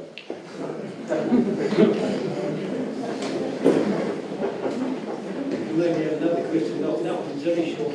Is there a fourth one? I shouldn't have that. Is there? Right, one more right down the back. Mr. Constable, I'd like to ask the candidates this evening their views on the bailiff remaining in the States. Okay, thank you. Right, so I've got one extra there because of I'm sure should the principles remain in the States, yes or no, that's as simple as that. And then the views of the panel on the bailiff. Is it chairing the States? Yes. Chairing the States, thank you. Right, the 4 questions are, what would the candidate's top priority be in the next term? Should all harbour dues and airports landing fees be removed to encourage people to come to the island and show their jersey over for business? Should the constable be in the States, yes or no, is the answer wanted? And should the bailiff chair the State Assembly? Right, we can start with number 10, who is Zoe Cameron. So the reason I've come out of my surgery and consulting and into politics is because I feel that the health service needs someone with professional expertise actually in a political sphere, because I've been very concerned about how it's gone in the last sort of few years. It takes up 20% of the island's budget, and it's due to take an even bigger proportion of the spending and I think it's extremely important that we get that right. How would I go about it? I think there's at the moment it's far too much driven in silos, with different departments competing with each other. We need to get a much better partnership working between what's being done in the parishes and the community, with patients, with general practice, with family nursing and the hospital, and get it all a lot more coordinated. I'm sure we could do a lot better. With regard to tourism, I understand the cost of taking freight from Jersey to Portsmouth is more than getting it from Portsmouth to Hong Kong. And yes, that's perhaps something we could do for the island when it comes to looking at those dues. The constables, yes, I'd like to keep them. And I do think that there needs to be some separation of powers of the legislature, judiciary and law enforcement. Thank you.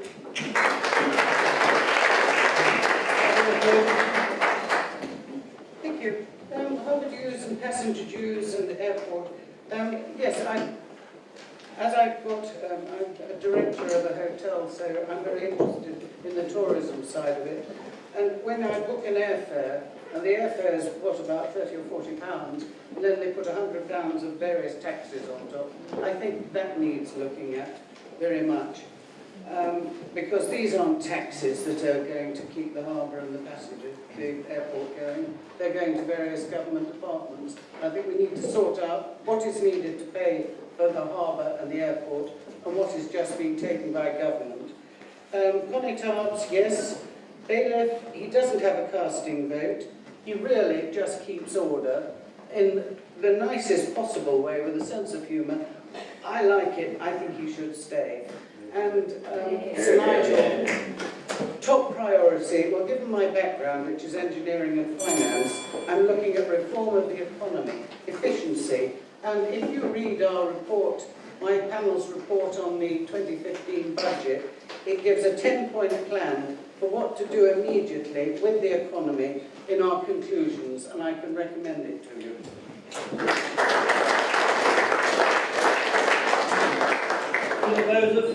Mr. Funk, yes. Mr. Muller, removing incentives, removing airline landing fees is something that we've tried. We have already reduced them. The problem is the airlines don't necessarily actually put that back into the ticket price. So actually you've got to work with airlines in order to do that. And that's exactly what happened with EasyJet, who are actually now bringing lots more people. And I commend Alan McLean and his department for what he's been doing on that. Freight is an issue, single operator, I'm afraid you need to regulate it. Sir Nigel, absolutely right. It is sustaining the economic recovery. Why? Because we need to spend more money on health. We're going to have to spend 15 million more every year because of the ageing society. That's a good thing. How do we pay for it? Well, we have to grow the economy if you don't want to increase taxes. That's absolutely my philosophy. You need to actually increase productivity and we need to make savings. I believe we need to make 50 million more savings in the next medium-term financial plan. And by the way, one of the things that hasn't been commented on, just as Sarah rightly says that there's been a number of reports set out, there are reports about all the long-term revenue plan in the States, long-term tax policy, long-term revenue plans, all the policy options for whoever gets in have been published. Unfortunately, they've not really been read. Bailiff, yes, he should be chief citizen. The bailiff needs to remain our chief citizen, but at the same time we need to work out how to deal with raising the standards of conduct in the States. It's very difficult for the bailiff to do that at the moment, and anybody listening to the States must realise that there is a serious problem with the way that the States debate conducts itself. We need to give him more powers, otherwise we need to change the system. Thank you.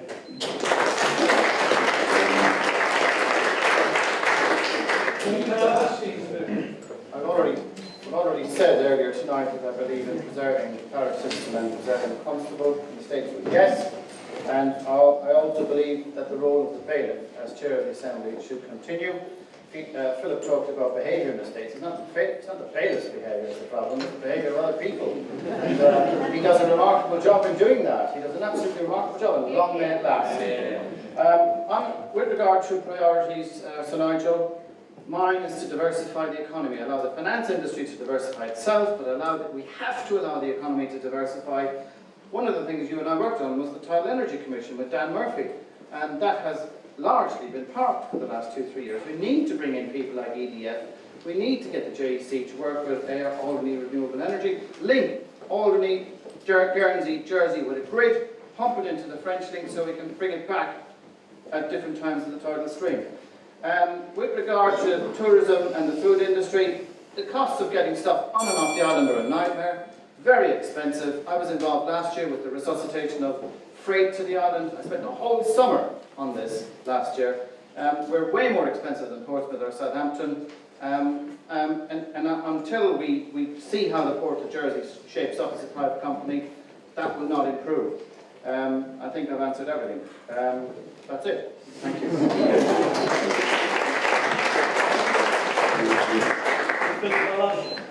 The answer to Mr. Funk is yes. So far as the landing dues and passenger dues are concerned, it's tempting to try to remove those to reduce the cost of food and so on. But both the harbour and the airport need money to run, and the money has to come from somewhere. So either it comes from tax revenues or it comes from those who use it, and I tend to think that the latter is better. So far as Sir Nigel's question is concerned, obviously sustaining the economic recovery is important. My priority would be maintaining the reputation of the island and continuing to try to persuade United Kingdom parliamentarians and other opinion leaders in the UK and in Europe that we are not a tax haven and that we comply with all international obligations and that we are fit for purpose. So far as the bailiff remaining in the States is concerned, I obviously declare an interest as a former bailiff. But I will say that the bailiff's office is rooted in history. It's not contrary to law, not contrary to the European Convention on Human Rights, and we need to understand the consequences of making the change. Senator Ozov said that he would remain the civic head of the island. He would not. All the advice is that that would change and that the new civic head of the island would be either the chief minister or the newly elected president of the States or the lieutenant governor. The system is not broke. I would leave it alone.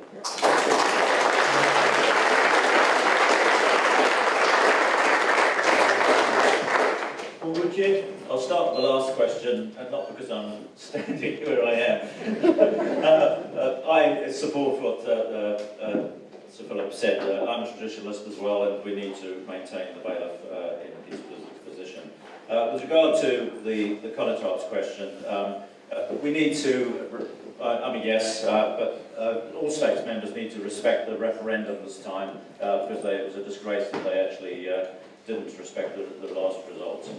With regard to my top priority, it is around social services. I know there's a great deal of need for investing in services for people with mental health problems at the present time, and we need to get that sorted immediately. But I'm not stupid. The strong economy is what it's all about, and I know that we need to diversify our economy and to increase productivity in the businesses which are here.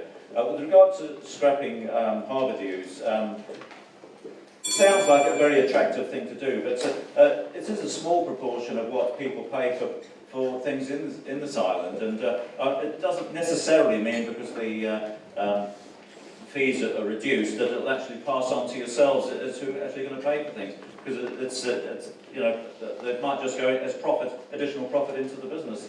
So I hope that's answered all the questions.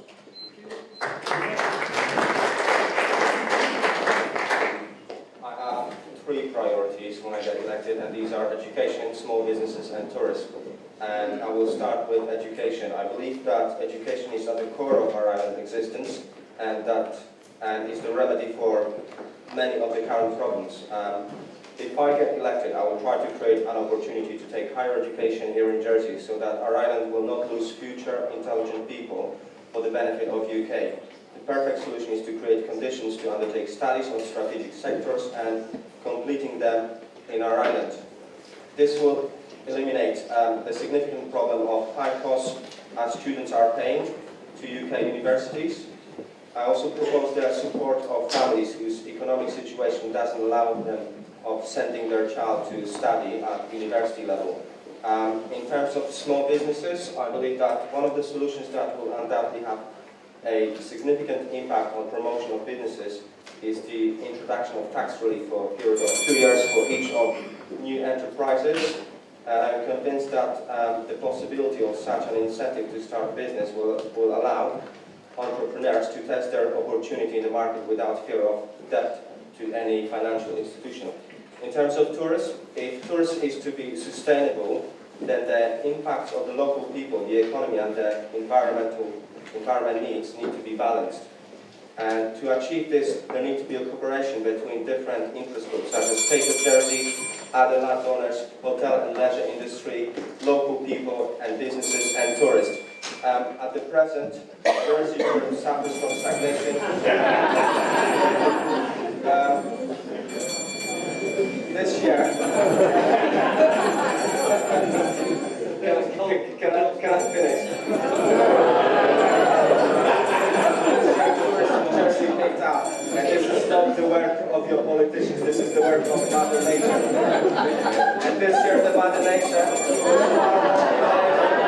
Cabinet Assembly. Who the bill tolls. Right, John Young. Thank you. So Nigel, for me it's long-term protection of Jersey's special environment. That means the land has to be used in the best interests of the community, as our law says, coasts kept in their natural state, and in other words the island flag. Your remark, the economy's stupid, well we need to sort out the planning system so that more decisions are more consistent with the needs of business, and that was there that we get a more reliable system and better confidence. The urban areas, I think ultimately, we need to make them a better place to live, because only in that way can the island absorb the population growth that will happen without and keep ensuring while our countrysides remain as they are.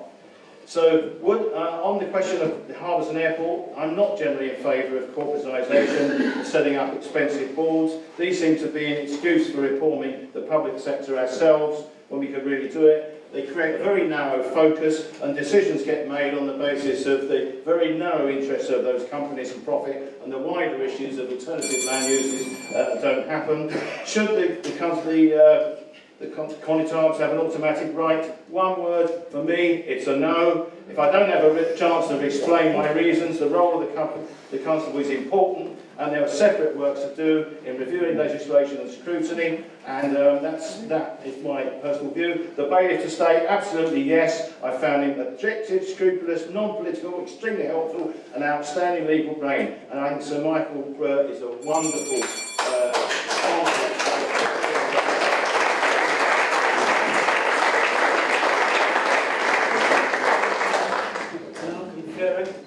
Okay, question 3, Peter Funk, yes. It's on the badge and it was in my opening address. Question 4, the bailiff in the States, yes. The Constable of St Helier brought a proposition in the last assembly to try and remove him and it was defeated.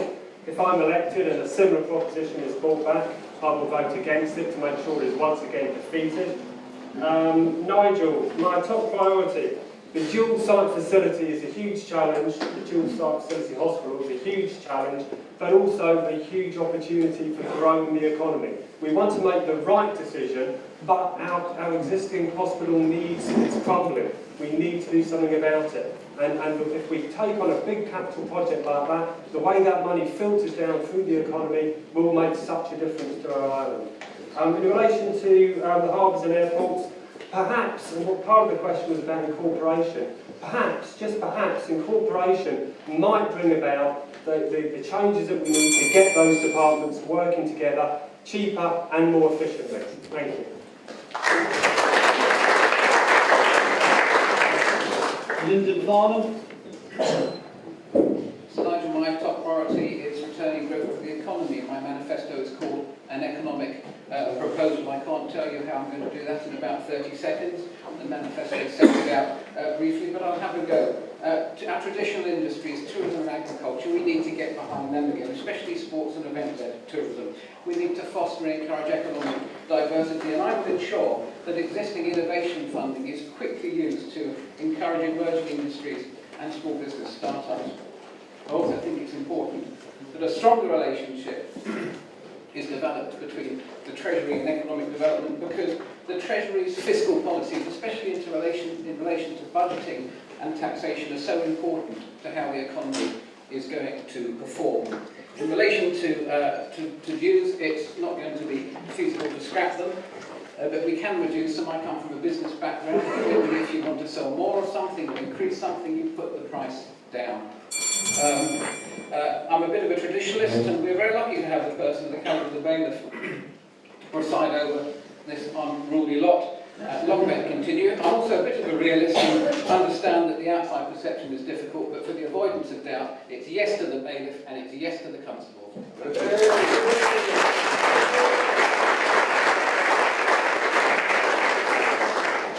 Chris McGee. Thank you. I'll answer the questions in reverse order. The first thing I was taught at university when I did my law degree was that in order to have a functional government, you should have separation of powers, the judiciary, the legislature, and the executive. And generally, that's not the case. If the bailiff is such a good judge, which is, if he's the chief judge, then I think his place should be in the court. Mr. Funk, my personal opinion is no, but as I've said before, no matter what the outcome of their referendum, I support it.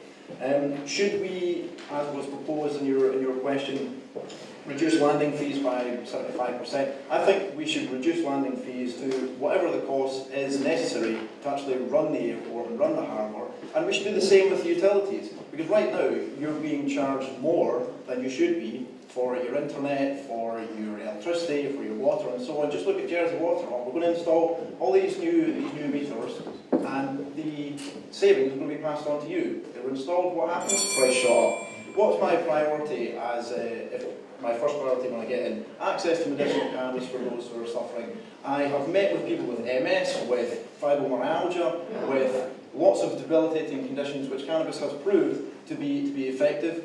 The current gatekeeper is amongst us this evening. The Health Minister is able to issue licences to those in need, currently refuses to do so, and I think that is a disgrace to withhold potentially life-saving and or improving conditions of health for people on the island. I think that's a disgrace.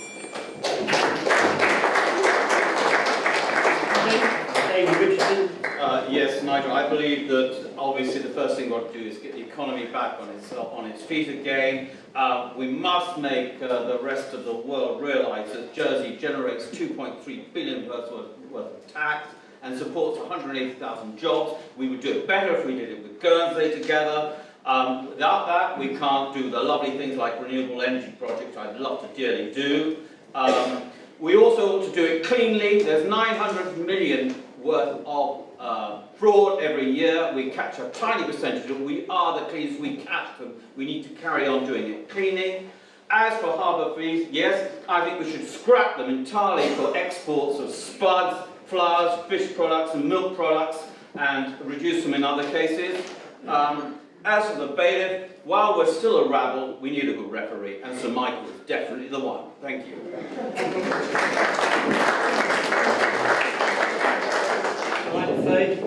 Believe it or not, on nomination night I said we should split into two, but then I'm becoming used to being a lone voice. My top priority would be diversification. We forget the financial services industry can disappear overnight, quite literally. And we talk about diversification, it's gone on for decades, and we do nothing. We must do something. In terms of our ports, I'm sorry, I think it is a user pay situation. It's not appropriate for just being paid for straight out of overall taxation. But I'm dead against this incorporatisation business. I saw the plans for the harbour incorporatisation. I'm sorry, Director of Marina Berths. No, do me a favour. No, no, no. Constables, yes, and I will simply say what I've said before. There's a saying that when the apes leave the Rock of Gibraltar, Gibraltar is lost. And I simply say to you, when the bailiff leaves the States Assembly, Jersey is finished.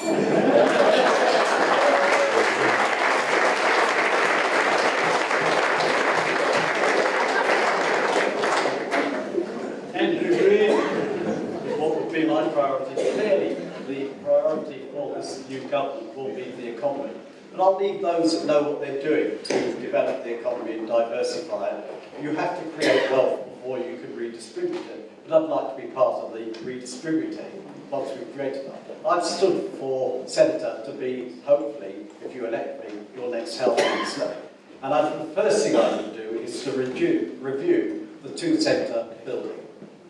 And I come back, it's in my manifesto, I would come back within 100 days. It just doesn't smell right to me.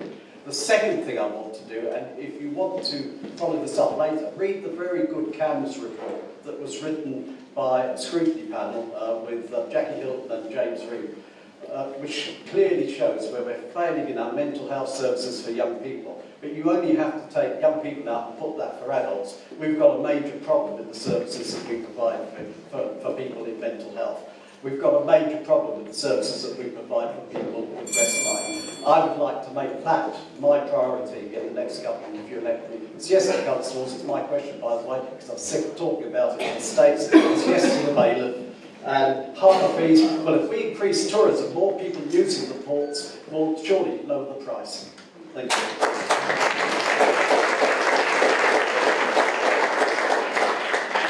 Ian Gould. Thank you, Nigel. In my manifesto, you see that I've got 3 priorities actually. That's jobs and growth, it's creating a community for all of us, and it's preparing for the future.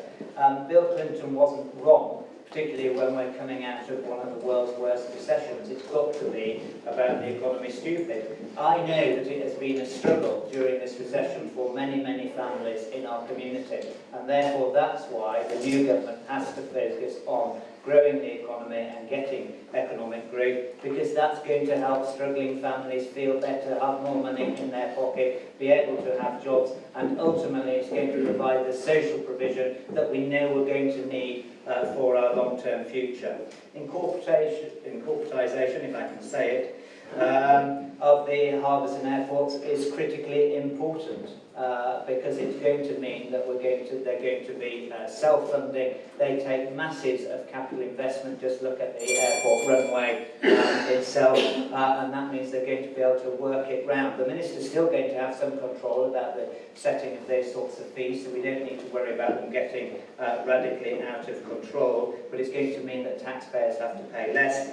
Constables, yes. The bailiff in the States, I love our traditional institutions, but if we want to keep our institutions, there are a time when they have to reform, and I believe that actually we've got to have separation of powers in form as well as in view. That's difficult, but we're going to have that discussion. Thank you. And Southern? Yes, my top priority is to eliminate poverty. It's poverty that's at the root of problems in our health service. It's poverty that's at the root of problems in our education service. Yes, we need to have enterprise, we need growth, but I think employers ought to be encouraged to pay the living wage, because then if you put money into the pockets of the worse off, they spend it all, and that encourages our economy to grow and it lifts us out of recession. I would also stop the abuse of 0 hours contracts, because people who don't have a secure income don't want to spend any money, and that is stopping our economy from recovering too. I don't think we can afford to reduce harbour dues and landing fees. Should the constables remain in the States? No, not by automatic right. If they want to be in the States, they have the opportunity to stand specifically as a senator or as a deputy. The bailiff in the States, well, our recent bailiffs have done the jobs very well, but there is an important issue around the separation of the legislature and the judiciary, and I think it doesn't do our island's reputation any good abroad if we don't follow the practices that occur in other modern democracies.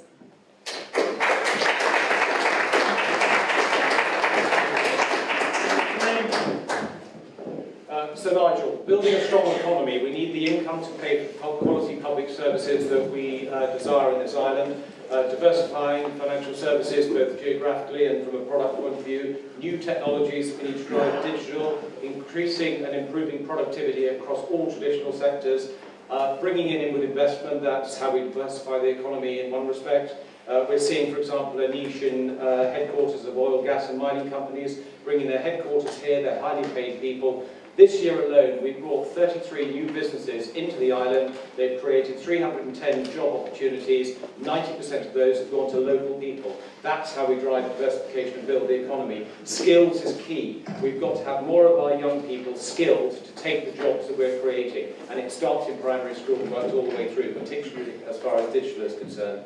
Landing fees, no, we can't reduce them. We've got to have an airport that pays for itself, but we've got to be competitive. We have competitive landing fees. That wasn't the case when I took over 6 years ago. Today it is. We wouldn't have got EasyJet unless we had competitive landing fees.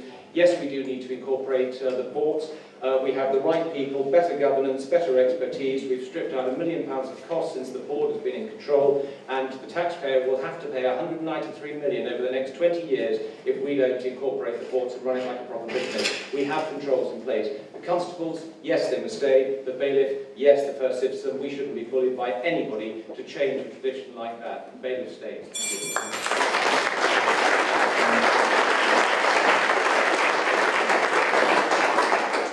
Finally, Jeff Haven.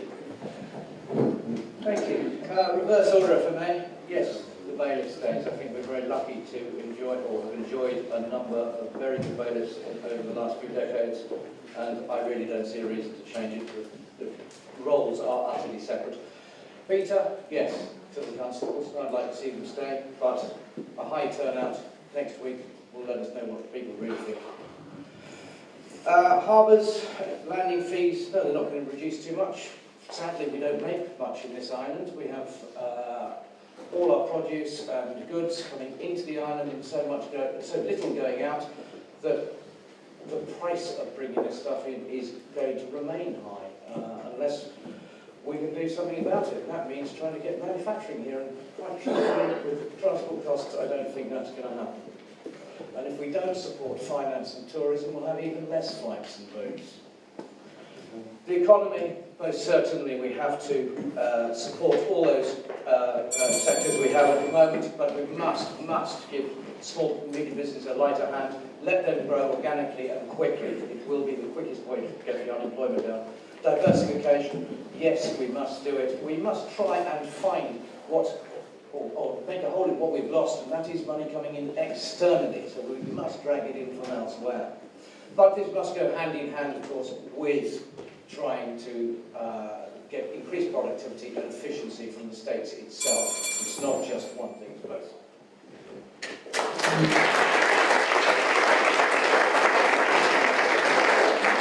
Just before closing, I have to make an announcement actually. The supplementary registers closed at noon today. Figures notified by parishes show there were 430 names on the supplementary registers, so that at 11 pence per elector, this increases the senatorial expenditure limit by £47.30. So what they do, we're all going to Trinity Arms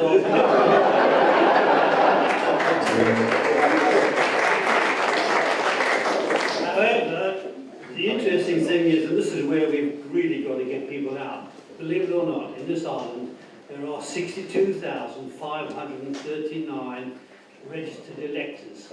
And this is where we have to get everyone out on next Wednesday to show that there's not apathy in the island. I know there won't be apathy in this parish, but it has to be transmitted throughout the island.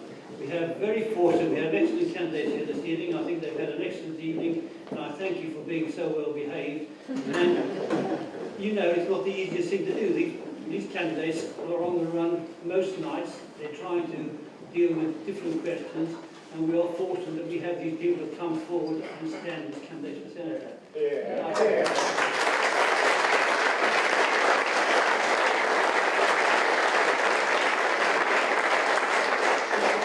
Before I close, there is pre-poll voting this Saturday in the youth club at the back of this parish hall between 8 and 2.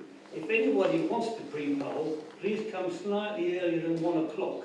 So at 1 o'clock we close the road for the car rally, so you might get a little bit. However, there will be police on duty down at the AA box, which is not stopping anyone coming to vote.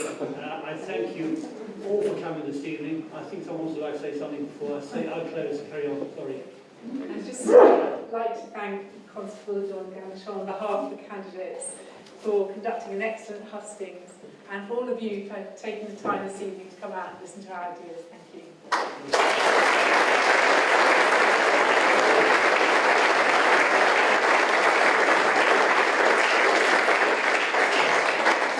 Well, I said before closing, thank you all for coming out in such good numbers. Isn't it good to see so many people? And I know the candidates appreciate that.